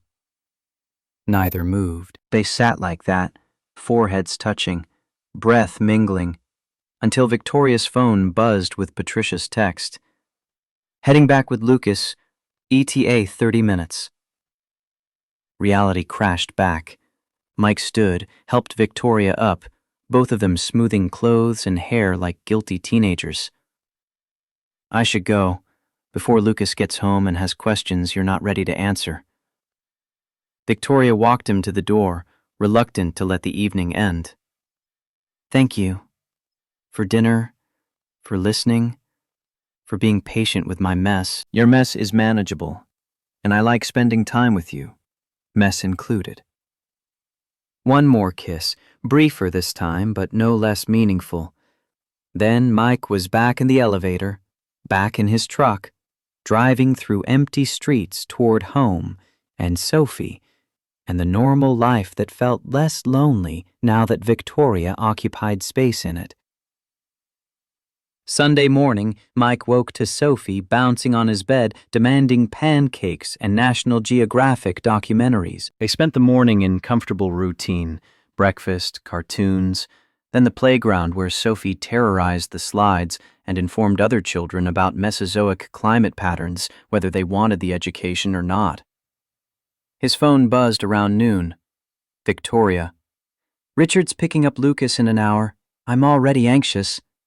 Mike typed back. You've got this. Document everything, times, behavior, anything that seems off. 3 dots appeared, disappeared, appeared again. Thank you for last night. I can't stop thinking about it. Mike's pulse quickened. Same here. Call me after if you need to talk. The afternoon stretched with Mike on edge, checking his phone every few minutes. Sophie noticed. Daddy, who are you waiting to hear from? A friend. She's dealing with something difficult. Is it Victoria? The mom of the superhero boy? Mike looked at his daughter, surprised. How did you know her name? I heard you on the phone. You smiled different when you talked to her. The observation landed like a punch. Sophie was 7 and already reading him better than he read himself. Yeah, it's Victoria. And yes, she's having a hard day. Maybe we should do something nice for her, like make cookies. That always makes me feel better when I'm sad. Mike's heart swelled. His daughter, who'd been abandoned by her own mother, suggesting kindness for a stranger going through pain. He pulled Sophie into a hug. That's a really good idea, sweetheart. Maybe another time, when things are less complicated. At 4 p.m., Victoria called. Mike answered on the first ring, Sophie's curious eyes tracking him as he stepped onto the porch for privacy. How did it go? Victoria's voice was tight. He was late. Showed up at 2:30 instead of 2. No apology, just walked in like he owned the place and expected Lucas to be ready. Was Lucas excited to see him? That's the thing. Lucas was nervous. Kept asking if he had to go, if I was going to be here when he got back. He's never done that before. Mike's protective instincts flared. Did you say anything to Richard? Just that Lucas needed to be back by 6 because we have plans tomorrow. Richard made some comment about how I should be flexible with my son's father. I didn't take the bait. Good. That's what he wants. To provoke a reaction he can point to later. Victoria was quiet for a moment. Mike, I'm scared. What if Richard convinces Lucas that life with him is better? What if my son chooses his father? Lucas is 5. He's not going to choose anything. And even if Richard tries to manipulate him, kids know who shows up consistently. Lucas knows you're his home. I hope you're right. They talked until Victoria had to go, promises to connect later hanging between them. Mike pocketed his phone and found Sophie watching through the window, concern written across her small face. Is Victoria okay? She will be. She's just worried about her son. Maybe Lucas and I could be friends. Then he wouldn't be so worried about seeing his dad. The suggestion was so innocent and so impossible that Mike didn't know how to respond. Because yes, maybe Sophie and Lucas becoming friends would help. But introducing their children meant acknowledging this relationship was serious, meant intertwining their lives in ways that couldn't be easily undone. That's a sweet thought, Soph. But Victoria and I are still getting to know each other. We're not ready to have you meet Lucas yet. Disappointment flickered across Sophie's face, but she nodded, understanding beyond her years. Monday evening brought crisis from an unexpected direction. Mike was cleaning up the garage when his phone rang. Sophie's school. Mr. Sullivan, this is Principal Hayes. We need you to come pick up Sophie. She's not ill, but she's had an incident. Mike's stomach dropped. What kind of incident? I'd prefer to discuss it in person.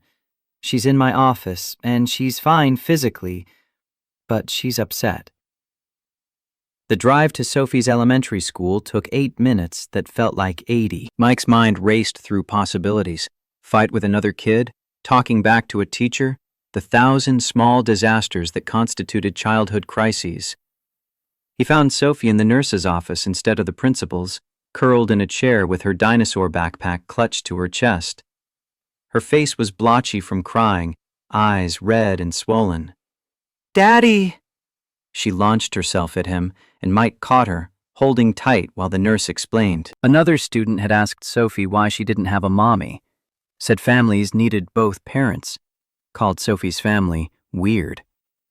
Sophie had tried to explain that families came in different forms, but the other child persisted, and Sophie had eventually shut down, refused to speak, asked for Mike. Rage burned through Mike's chest, not at the other child, who was just repeating what they'd heard at home, but at the casual cruelty of the world that made his daughter feel less than for circumstances beyond her control. Let's go home, sweetheart. In the truck, Sophie was quiet, picking at the seam of her backpack.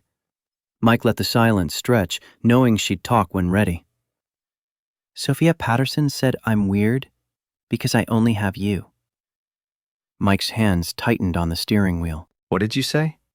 I said our family is different, but not weird. That lots of families look different.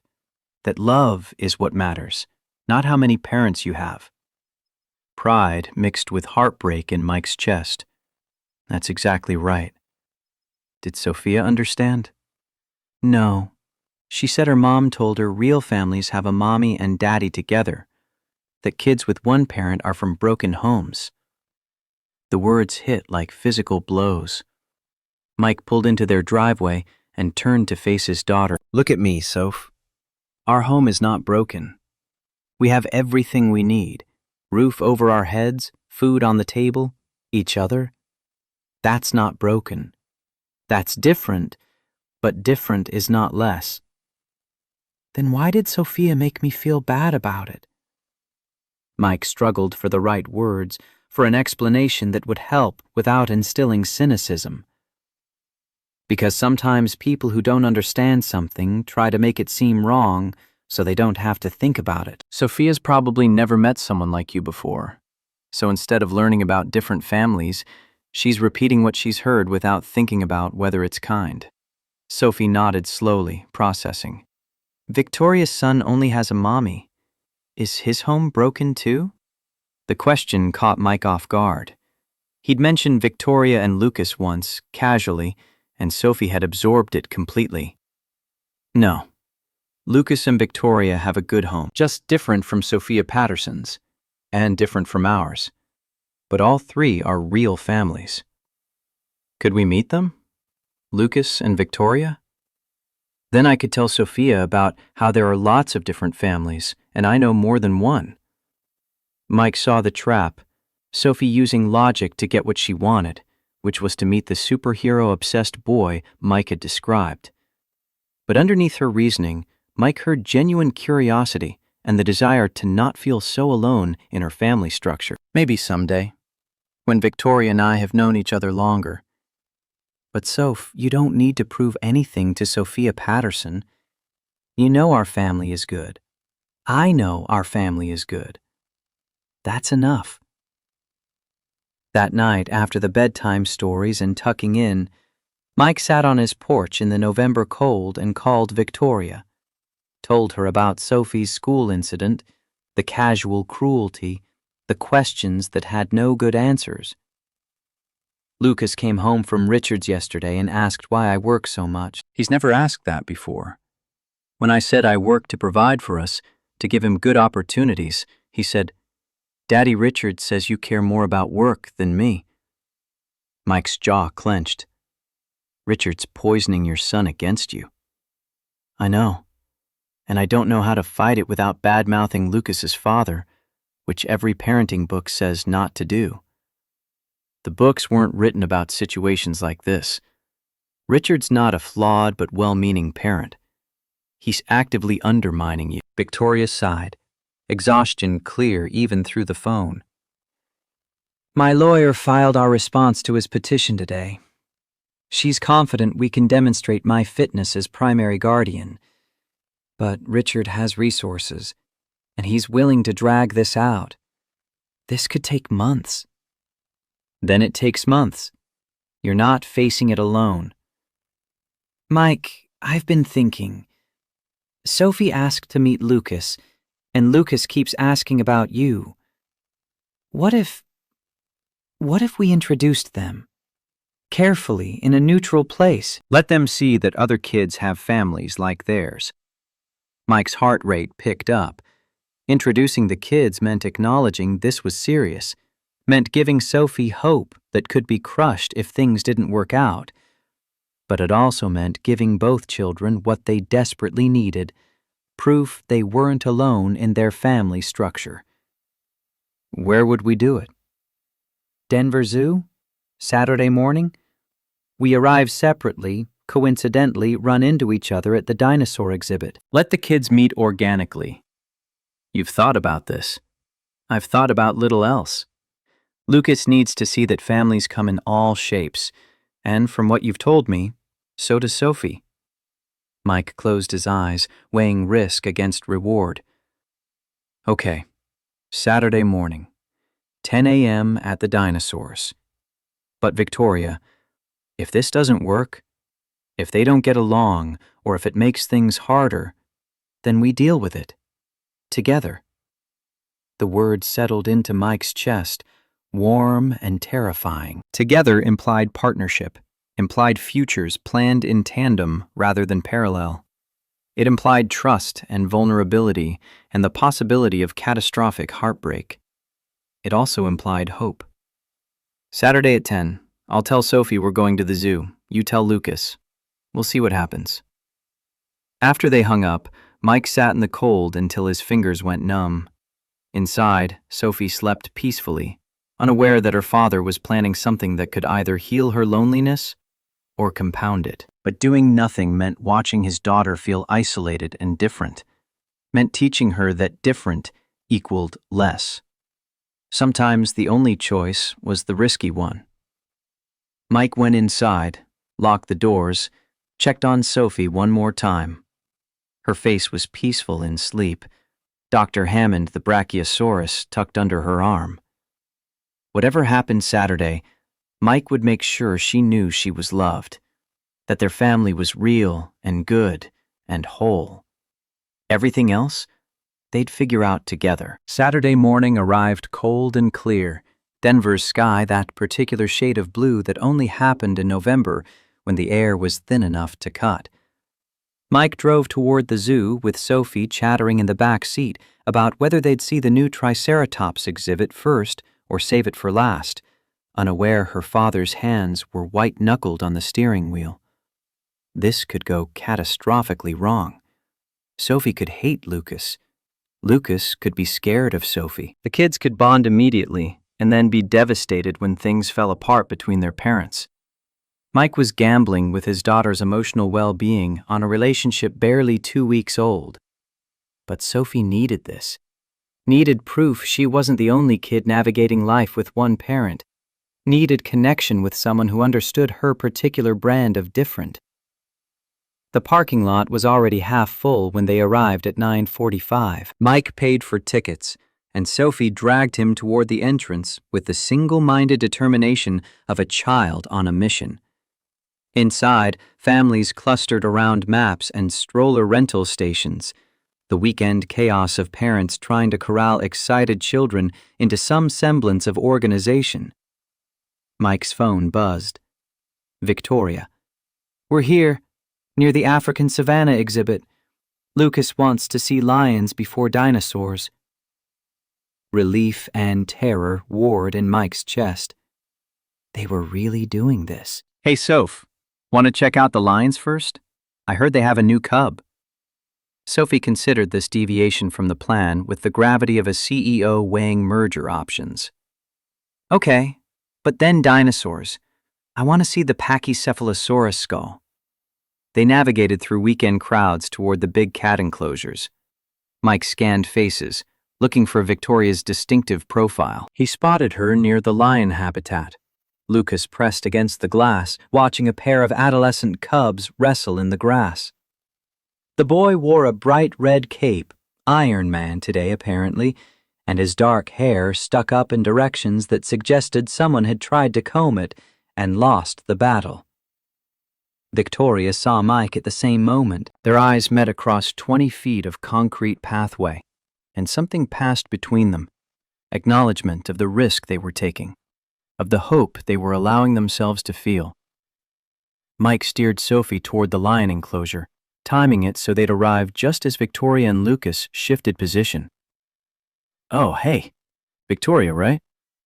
Victoria's smile was perfectly calibrated between surprise and pleasure. "Mike, what a coincidence. This is my son, Lucas." Lucas looked up, cape swishing as he turned. His eyes went immediately to Sophie, sizing her up with the frank assessment children employed before social conditioning taught them subtlety. "I'm Lucas. I'm 5. That's a cool dinosaur shirt." Sophie glanced down at her Velociraptor t-shirt, then back at Lucas. "Thanks. I'm Sophie. I'm 7. That's a cool cape." "It's Iron Man. Do you like Iron Man?" "I don't know much about superheroes. I mostly like dinosaurs." Lucas's face lit up like she'd handed him the greatest gift imaginable. "I can teach you about superheroes, and you can teach me about dinosaurs. Did you know dinosaurs are extinct?" Sophie's expression shifted into something Mike recognized. His daughter about to deliver a lecture. "Most dinosaurs are extinct, but technically birds are living dinosaurs because they evolved from theropods, which were the meat-eating dinosaurs." "So every time you see a chicken, you're looking at a dinosaur descendant." Lucas's eyes went huge. "Really? That's so cool. Can you tell me more?"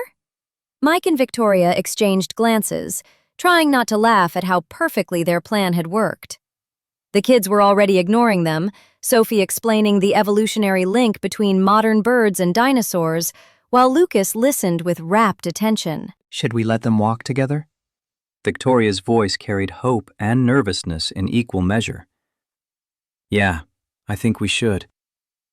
They fell into step behind their children, who'd moved toward the next exhibit, still deep in conversation. Lucas asked questions about dinosaur names, and Sophie answered with the confidence of someone who'd spent years mastering pronunciation. When they reached the primate house, Lucas grabbed Sophie's hand to pull her toward the gorilla habitat, and Sophie didn't pull away. Mike felt his throat tighten. His daughter, who'd been so careful about letting people close since Jennifer left, was holding hands with a 5-year-old she'd met 10 minutes ago. "They're good together." Victoria's voice was soft, wonder underneath the words.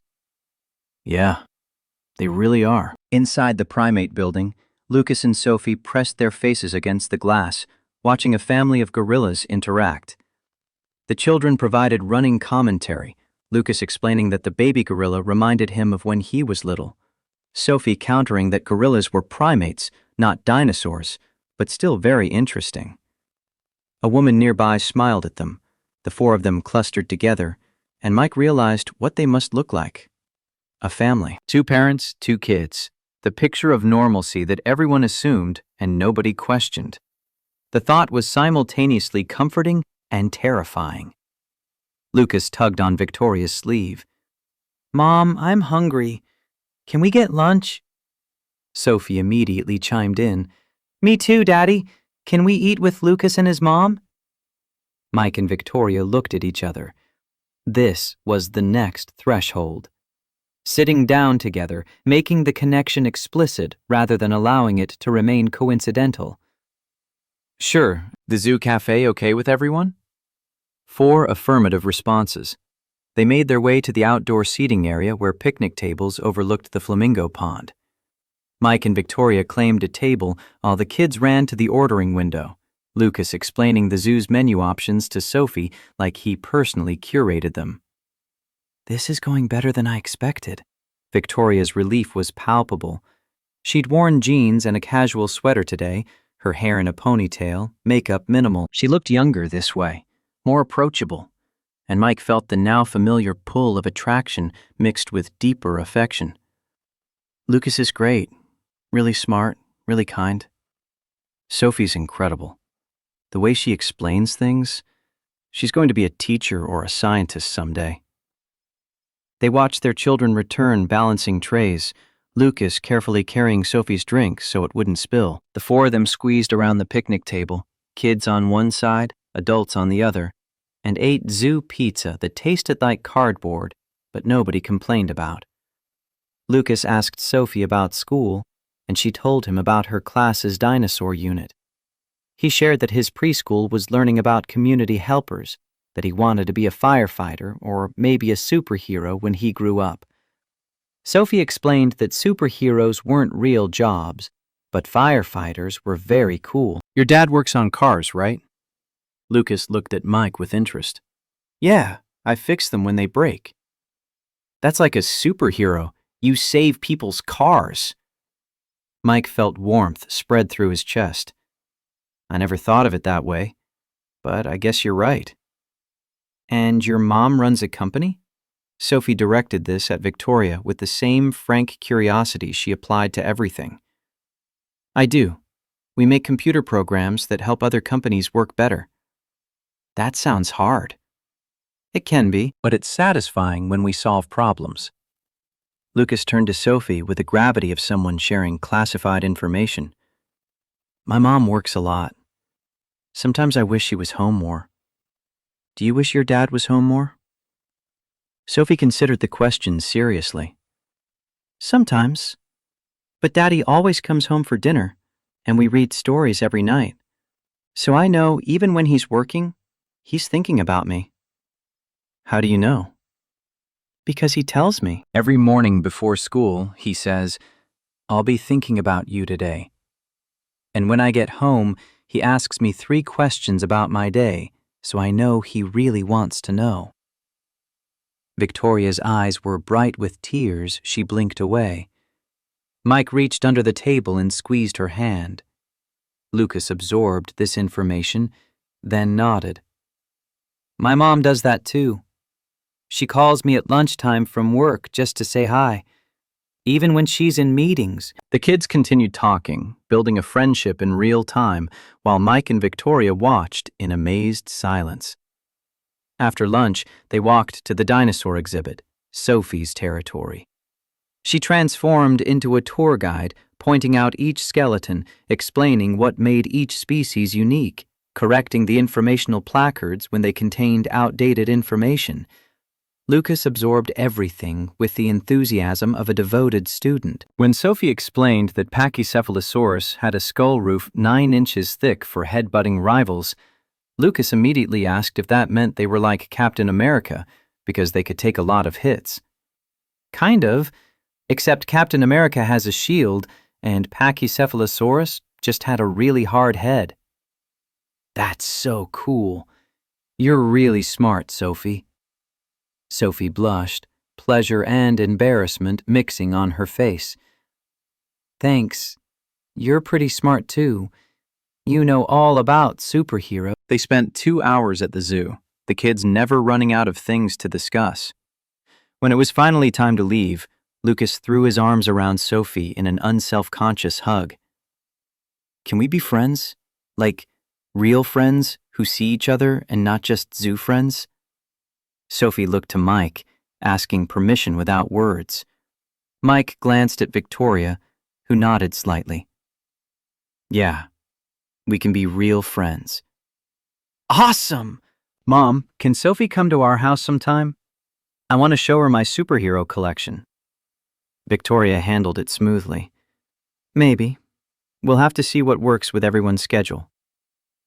In the parking lot, goodbyes stretched longer than necessary. Sophie and Lucas made plans to draw pictures for each other, Lucas promising a superhero sketch, and Sophie offering a dinosaur in return. When they finally separated to their respective vehicles, Mike saw Sophie watching Victoria's Escalade pull away with an expression he hadn't seen in a year. Contentment. Did you have fun, sweetheart? That was the best day ever. Lucas is my friend now, right? We're really going to see him again? Mike's heart squeezed. I hope so. But remember what we talked about. Grown-up relationships are complicated. Victoria and I are still figuring things out. But you like her, right? And she likes you? Yes, we like each other. And Lucas and I like each other, so that means we should all be together. It's simple math, Daddy. If only it were that simple. Mike drove home with Sophie chattering about Lucas's cape collection and planning their next meeting, and he tried not to think about all the ways this could fall apart. His phone rang that evening after Sophie was in bed. Victoria's face filled the screen, and Mike answered immediately. Lucas hasn't stopped talking about Sophie since we got home. He drew her a picture of Iron Man fighting a T-Rex, which he's informed me is scientifically impossible but artistically awesome. Mike laughed. Sophie made me promise we'd see them again soon. She's already planning a dinosaur presentation for Lucas. They're really good together. Almost too good. Victoria, what if we're setting them up for heartbreak? They're already attached. Silence stretched across the line. When Victoria spoke, her voice was quiet but firm. Then we don't let them down. We make this work. That's a lot of pressure. I know. But Mike, I haven't seen Lucas this happy since before the divorce. He came home talking about how Sophie's dad picks her up every day, how they read stories at night, how even though Sophie only has one parent, she's really happy. He's been comparing our life to Richard's, and he's choosing us. Mike understood what she wasn't saying. Lucas was seeing Mike as an alternative model of fatherhood, seeing stability in their small traditions and routines. That was beautiful and terrifying in equal measure. Sophie asked if you could be her friend, Mom. Victoria's breath caught audibly. What did you tell her? That we're taking things slow? That nothing is decided yet? But that yes, you're someone special in my life. Friend, Mom. I like that. It's honest without being presumptuous. They talked for an hour, voices low and intimate, sharing the small details of their days that people in relationships exchanged as currency of connection. When they finally hung up, Mike felt settled in a way he hadn't since before his marriage dissolved. Monday brought reality crashing back. Mike was under a Dodge Charger when Danny appeared in his peripheral vision, work boots and oil-stained jeans. So, Saturday. Elena says you introduced Sophie to Victoria's kid. Mike rolled out from under the car, wiping his hands on a rag. We ran into them at the zoo. Ran into them, right. And I'm sure it was complete coincidence you both chose Saturday morning, same location. Mike sat up, giving his friend a hard look. It went well. The kids got along. That's great, man. Seriously. But are you ready for this? Once kids are involved, backing out gets a lot more complicated. I know. Danny crouched beside the car, voice dropping. Jennifer did a number on you. And on Sophie. I just want to make sure you're not rushing into something because you're lonely. Mike felt anger flash hot in his chest, then fade just as quickly. Danny was right to be concerned. Mike had been a mess after the divorce, alternating between workaholic numbness and barely functional despair. It had taken months to find equilibrium. I'm not rushing. I'm being careful. But Victoria, she gets it, Danny. She understands what it means to put your kid first, to build a life around someone else's needs. We're taking it slow. Slow is meeting for coffee. Slow is not introducing your kids after 2 weeks. 2 weeks would be rushing. We're at 3. Danny's laugh was reluctant. You're impossible. Just promise me you're thinking clearly, not just with your heart. I promise. And Danny? Thanks for caring. His friend clapped him on the shoulder and headed back to his own bay. Mike returned to the Charger's undercarriage, but his mind stayed on Danny's warning. Was he moving too fast? Letting hope override common sense? His phone buzzed. Victoria. Richard's lawyer filed for an emergency hearing. Claims I'm exposing Lucas to dangerous individuals without proper vetting. Mike's stomach dropped. He crawled out from under the car and called her immediately. What does emergency hearing mean? Victoria's voice was tight with barely controlled panic. It means they're trying to get an immediate custody change before the regular hearing. They're arguing Lucas is in imminent danger. That's insane. We took the kids to the zoo, with both of us present the entire time. Richard had someone following us. He has photos, us together, the kids holding hands, all of us at lunch. His lawyers are spinning it as me introducing Lucas to my boyfriend and his daughter without considering the psychological impact. Rage and fear warred in Mike's chest. We didn't do anything wrong. I know, my lawyer knows, but Richard's team is good at making normal behavior look reckless. The hearing is Wednesday. 3 days from now? Yes, Mike, this is my fault. I pushed for the Zoom meeting. I wanted Lucas to have what Sophie has, and now Richard's using it against me. Mike heard the spiral starting, the self-blame that would consume Victoria if he didn't stop it. Stop. We made a decision together, both of us, and it was the right decision. Those kids needed each other, and they found something real. Richard doesn't get to poison that. But if the judge signs with him, if they give Richard emergency custody, Victoria's voice broke. Mike checked the time, 3 p.m. Danny could handle the garage for the rest of the day. I'm coming over. We're going to call your lawyer together and build a response. Richard wants a fight? He's got one. An hour later, Mike sat in Victoria's penthouse while she paced, and her attorney, Patricia Morrison, explained the situation via speakerphone. Patricia was 60, steel-haired, with a voice that could cut glass. Richard's argument is flimsy. He's claiming emotional distress to Lucas based on rapid introduction to new parental figures. But there's no evidence of distress, no behavioral changes, no reports from school or the nanny. It's speculation. So we'll win? Victoria's hope was fragile. I didn't say that. Judges err on the side of caution with emergency petitions. They might grant temporary increased custody just to be safe, then reverse it later when Richard can't prove harm. Meaning Lucas would go to Richard while we fight? Possibly. For a few weeks until the main hearing.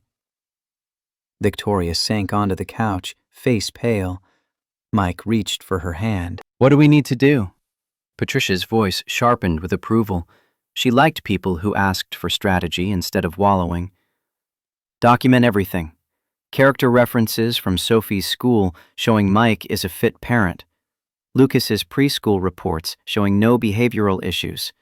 Testimony from the nanny about Victoria's parenting.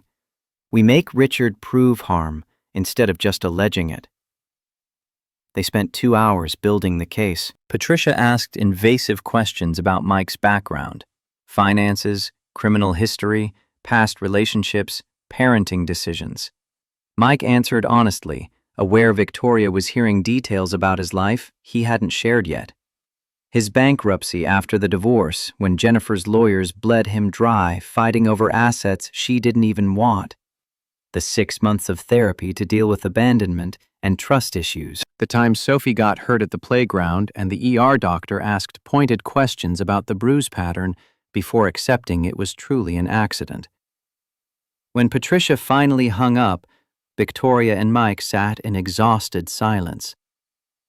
"I'm sorry you had to hear all that." Victoria shook her head.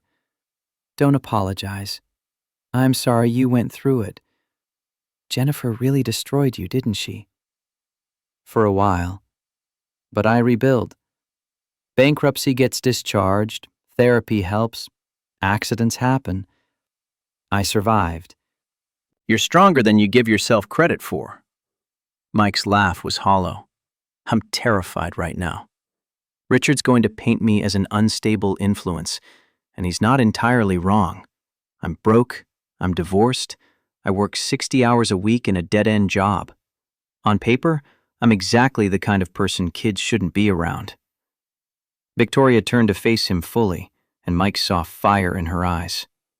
"You're a father who shows up every single day.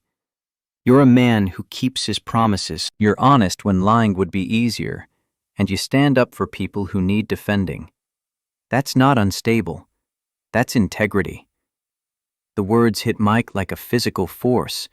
He'd spent so long defining himself by his failures, the marriage that collapsed, the financial ruin, the job that would never make him rich, that he'd forgotten to account for what he'd built from the wreckage. "Victoria, if this goes sideways, if Richard wins and it damages your custody, then we fight harder. I'm not losing Lucas, and I'm not losing you either." The declaration hung between them, weighted with meaning neither of them had articulated before. Victoria loved him. Maybe hadn't said the words explicitly, but they saturated every syllable. Mike pulled her close, and they sat tangled together while Denver sparkled outside the windows. Somewhere in the building, Lucas slept, surrounded by superhero posters. Across town, Sophie dreamed of dinosaurs in her small bedroom. 2 kids who'd found friendship, 2 parents who'd found hope, all of it balanced on the edge of Wednesday's hearing. Tuesday evening, Mike got a call from Sophie's school. His daughter had gotten into a fight, verbal, not physical, thank God, with Sophia Patterson again. This time about whether families with one parent were real families. Sophie had apparently delivered an impassioned speech about how her dad was worth 10 of Sophia's parents combined, and the teacher had called both sets of parents in for a conference. Mike sat across from Sophia's mother, a woman in expensive athleisure with the pinched expression of someone who'd never questioned her own privilege, while the teacher mediated. Sophie was very upset today. She made some strong statements about family structure that disturbed the other children. Sophia's mother jumped in before Mike could respond. "My daughter was simply sharing what we've taught her at home about family values." Sophie became belligerent and disruptive. Mike felt his temper rise, but controlled it. What exactly did Sophie say that was so disturbing? The teacher consulted her notes. She said, and I quote, "My daddy loves me more than your parents love you because he chose to stay when it got hard. Your parents stayed because it was easy." That's not the same thing. Mike's chest tightened with pride and horror. His 7-year-old had just delivered a devastating psychological analysis, and she wasn't wrong. But she also couldn't say things like that at school. "I'll talk to Sophie about appropriate classroom discussion. But I'd also appreciate it if other parents taught their children that different family structures are equally valid." Sophia's mother bristled. "I'm not going to lie to my daughter about what constitutes a proper family." Mike stood, done with this conversation. "And I'm not going to apologize for my daughter defending our family against your daughter's judgment. Sophie will be more diplomatic in the future, but she won't be taught to feel ashamed of who we are." He left before anyone could respond, collected Sophie from the hallway where she sat, swinging her legs and looking defiant. In the truck, Mike tried to figure out how to address this. Soph, you can't tell other kids their parents don't love them. But it's true. Sophia said our family is broken, and I wanted to show her our family is better than hers. Our family is different than hers. Not better, not worse. Different. And you can't measure love by comparing situations. Sophie's face crumpled. But she made me feel bad about just having you. And you're the best daddy in the whole world. Why should I feel bad about that? Mike pulled over, unable to drive and handle this emotional minefield simultaneously. He turned to face his daughter. You shouldn't feel bad, ever. Our family is exactly right for us. But other people's families are right for them too, even if they look different. Sophia's not wrong for having two parents. She's just wrong for making you feel less than for having one. So what should I say when she's mean? You tell her you're proud of our family. You don't attack hers. There's a difference between defending yourself and going on offense. Sophie nodded slowly, processing. Daddy, is Victoria going to be part of our family? The question landed like a grenade. Mike chose his words carefully. I don't know yet. We're still figuring things out. But I really like her, and you really like Lucas, so maybe someday. I hope so. Because then I'd have a mom and a brother, and Sophia Patterson couldn't say anything about us being broken. Mike's heart shattered. His daughter wanted Victoria and Lucas not just for companionship, but as armor against the world's judgment. That was too much weight to put on a relationship barely 3 weeks old. Soph, listen to me. Even if Victoria and Lucas never become part of our family officially, we're still not broken. Just you and me, that's whole. That's complete. Anyone else who joins us is extra, not necessary. Sophie threw her arms around his neck, and Mike held his daughter in the front seat of his truck while evening traffic rushed past. When she finally pulled back, her eyes were clearer. Okay, I understand. But I still hope they stay. Me too, baby. Me too. Wednesday morning arrived with the weight of inevitability. Mike took the day off from the garage, dropped Sophie with Elena, and met Victoria at the courthouse. She wore a navy suit that screamed professional competence, hair pulled back severely, minimal jewelry. War paint for the custody battlefield. Richard stood near the courtroom entrance with his legal team, 3 attorneys in expensive suits, all carrying leather briefcases that probably cost more than Mike's monthly mortgage.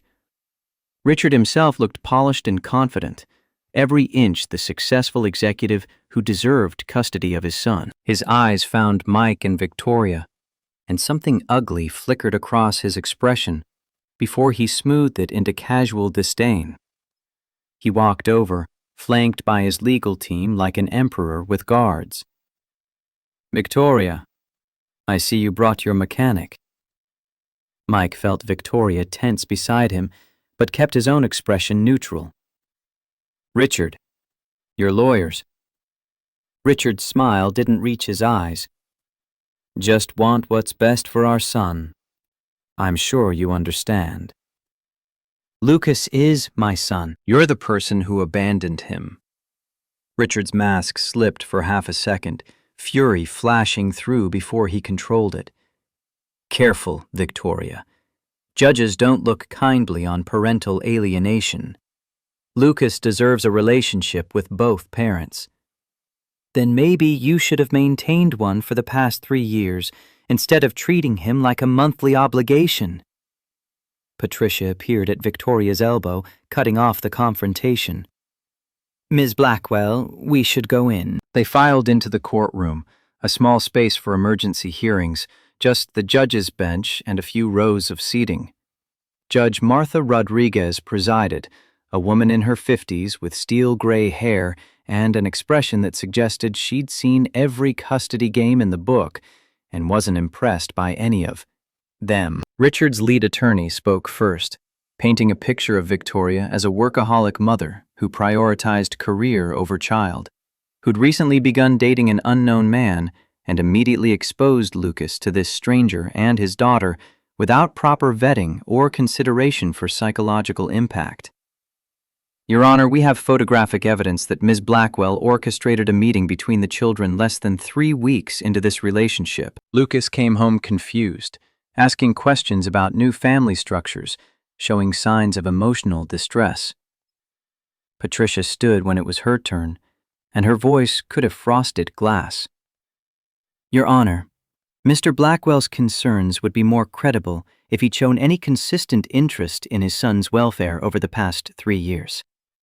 He sees Lucas approximately once per month, frequently cancels visits, and has no involvement in daily parenting decisions. As for the alleged emotional distress, Lucas's preschool reports show no behavioral changes.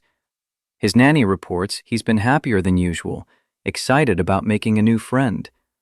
The only distress Lucas is experiencing comes from his father's sudden invasive interest in his life. The judge looked unimpressed with both sides. Does either party have the child present? Both attorneys confirmed Lucas was with Victoria's nanny, not in court. Good. He doesn't need to be in the middle of this circus. Mr. Blackwell, you're claiming emergency custody based on introduction to Miss Blackwell's boyfriend. How long has this relationship been going on? Richard's attorney answered. Less than 1 month, Your Honor. And has there been any evidence of abuse, neglect, or actual harm to the child? No direct evidence, but the psychological impact of making a friend? Children make friends. Sometimes those friends have parents who date. That's not grounds for emergency custody.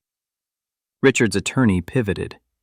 Your Honor, we also have concerns about Mr. Sullivan's background. He filed for bankruptcy 2 years ago, has a history of... Judge Rodriguez held up a hand. Is Mr. Sullivan on trial here? Because I was under the impression this was about Miss Blackwell's custody of her son. Mr. Sullivan's instability affects Lucas indirectly. No, it doesn't. Not in an emergency hearing about immediate danger. Save it for the main custody hearing if you want to make that argument. Mike felt Victoria's hand find his under the table, squeezing tight. The judge wasn't buying Richard's narrative. That had to be good. Ms. Morrison, your client works approximately 70 hours per week, correct? Patricia stood. Yes, Your Honor. Ms. Blackwell runs a successful technology company.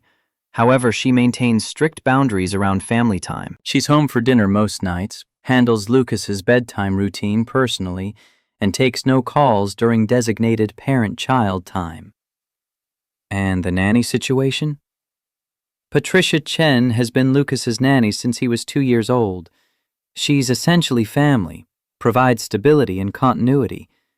Ms. Blackwell uses childcare the way any working parent does, to ensure her son is safe and cared for during work hours. Judge Rodriguez reviewed documents, the courtroom silent except for rustling papers. Finally, she looked up. Here's what I'm seeing. Mr. Blackwell, you have legitimate concerns about your son's welfare. However, emergency custody requires evidence of immediate danger. Introducing Lucas to your girlfriend's child in a public, supervised setting doesn't constitute danger. It might be faster than you'd prefer, but it's not harmful. Richard's attorney started to object, but the judge continued. I'm denying the emergency petition. Primary custody remains with Ms. Blackwell. However, I'm ordering a full custody evaluation for the main hearing. Both parents will be assessed, home visits conducted. Lucas will be interviewed by a child psychologist. We'll get a complete picture before making any permanent changes. Richard's face went red, but his attorney grabbed his arm before he could speak. As for visitation, Mr. Blackwell, you're currently at 1 weekend per month. I'm increasing that to 2 weekends per month. Supervised initially, given your limited recent involvement. If the evaluations go well, we can discuss unsupervised visits. Victoria's grip on Mike's hand turned painful. Main custody hearing is scheduled for 8 weeks from today. Both parties will receive notice. This emergency hearing is concluded. The judge's gavel fell. Victoria sagged against Mike, relief and fear mixing on her face.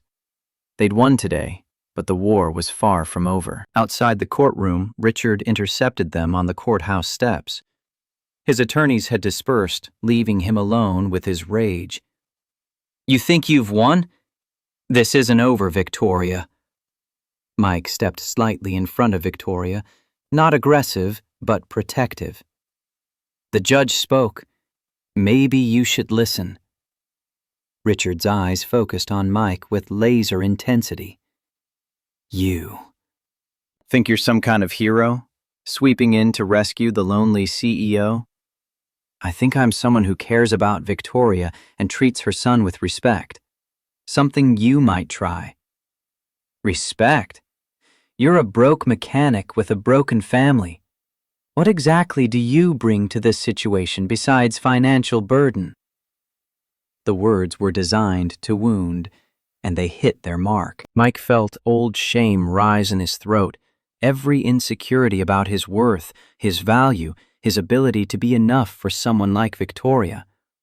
But before Mike could respond, Victoria stepped forward, her voice colder than Mike had ever heard it. "You want to know what Mike brings?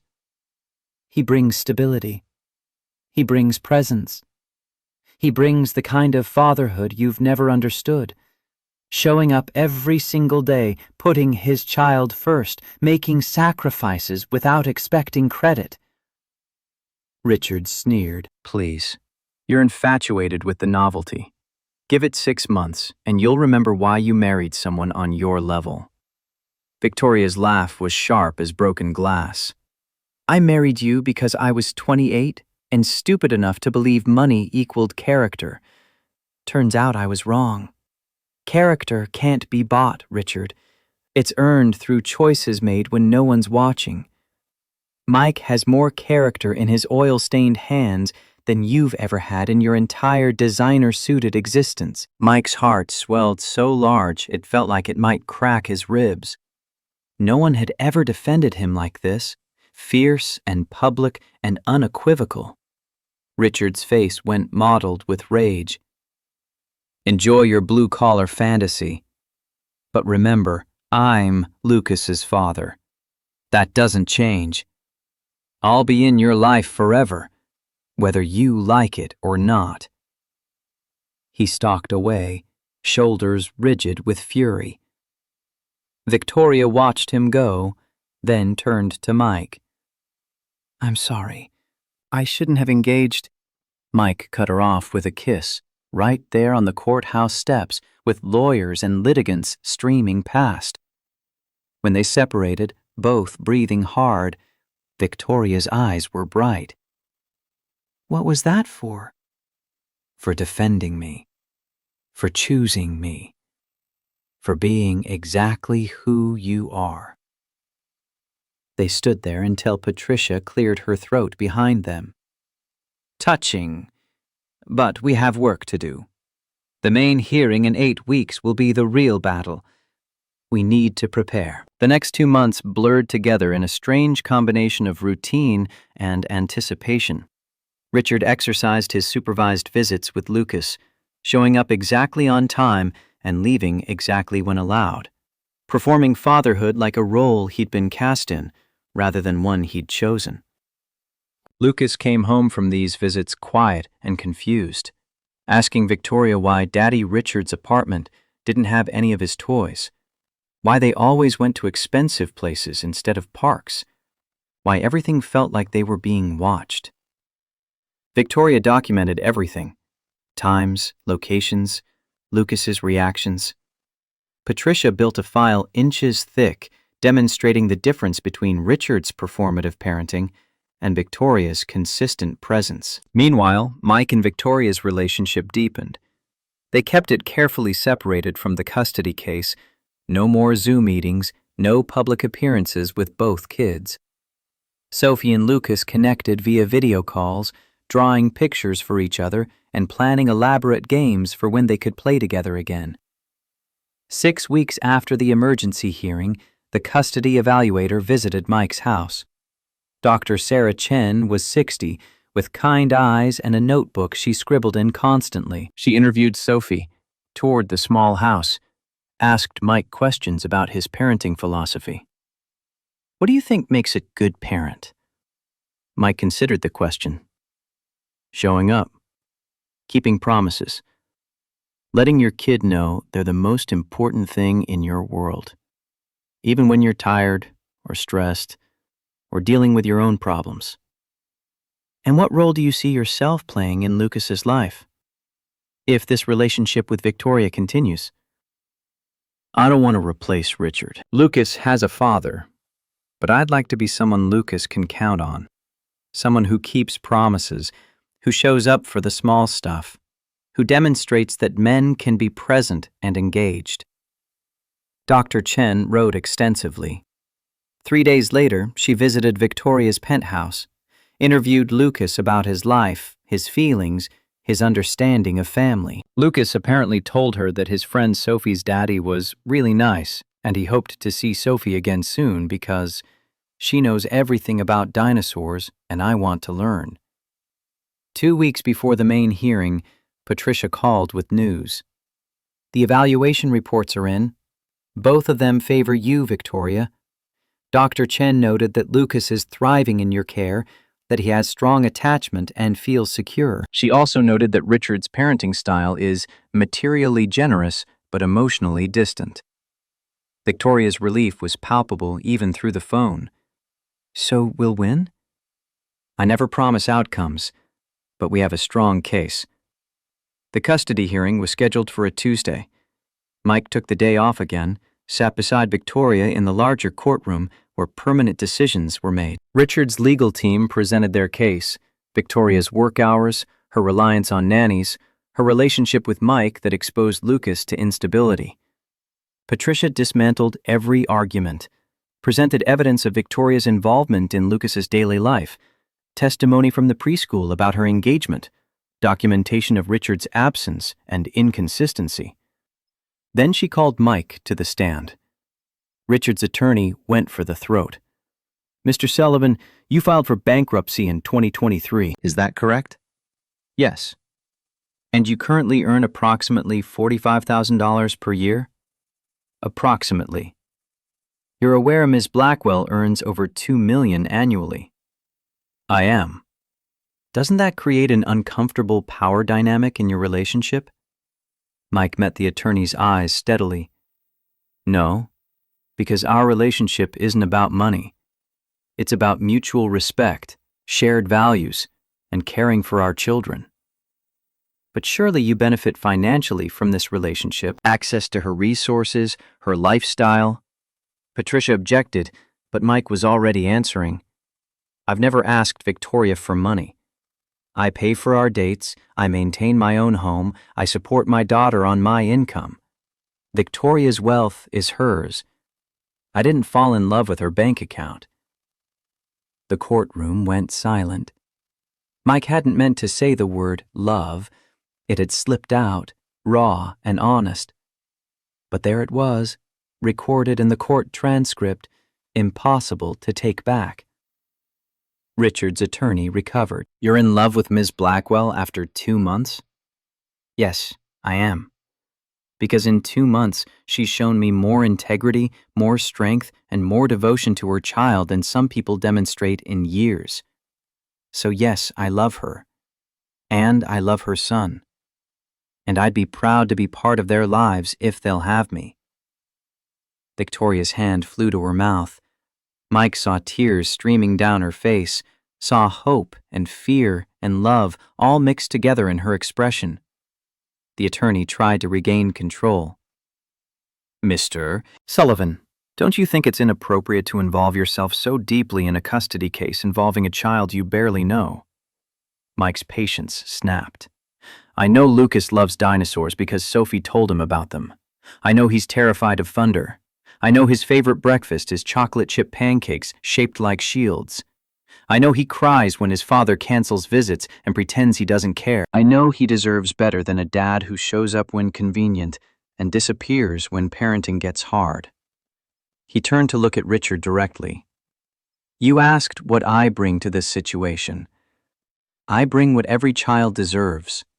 An adult who chooses to show up. Not because a court ordered it, not because it looks good, but because loving a kid means being there.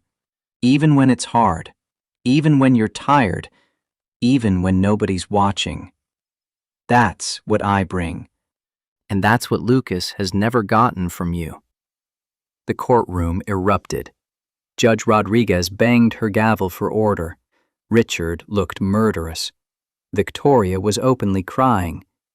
When the hearing concluded 3 hours later, the judge's decision was clear. Primary custody stayed with Victoria.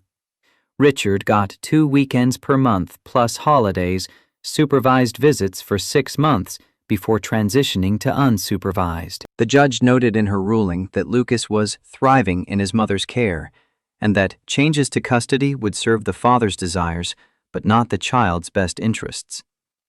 They'd won. Outside the courthouse, Victoria threw herself into Mike's arms, and they stood on the steps holding each other while the world rushed past. When they finally separated, both laughing and crying, Patricia smiled. That was quite a speech, Mr. Sullivan. Might have crossed the line into inappropriate testimony a few times, but it was effective. Mike looked at Victoria, saw his own joy reflected back at him. Worth it. 6 months later, Mike stood in Victoria's kitchen making chocolate chip pancakes shaped like shields while Lucas explained the intricacies of Captain America's powers. Sophie sat at the counter correcting Lucas's dinosaur facts with gentle patience, and Victoria leaned against the doorframe, watching them all with an expression of contentment Mike had never seen on her face. They'd taken it slow after the custody hearing, dates once a week, video calls for the kids, gradually building routines that included all 4 of them. Richard exercised his visitation rights with surprising consistency, though Lucas still came home confused about why Daddy Richard's version of parenting felt so different from home. But Lucas was happy. Sophie was happy. And Mike? Mike had something he never thought he'd have again. A family. Not the traditional structure he'd grown up expecting, but something better. Something earned. Victoria crossed the kitchen and wrapped her arms around Mike's waist from behind. Thank you. For what? For staying. When it got hard, when Richard made it hell, when anyone with sense would have run, you stayed. Mike set down the spatula and turned to face her, aware their children were watching with interest. I stayed because leaving was never an option. You're worth fighting for. Lucas is worth fighting for.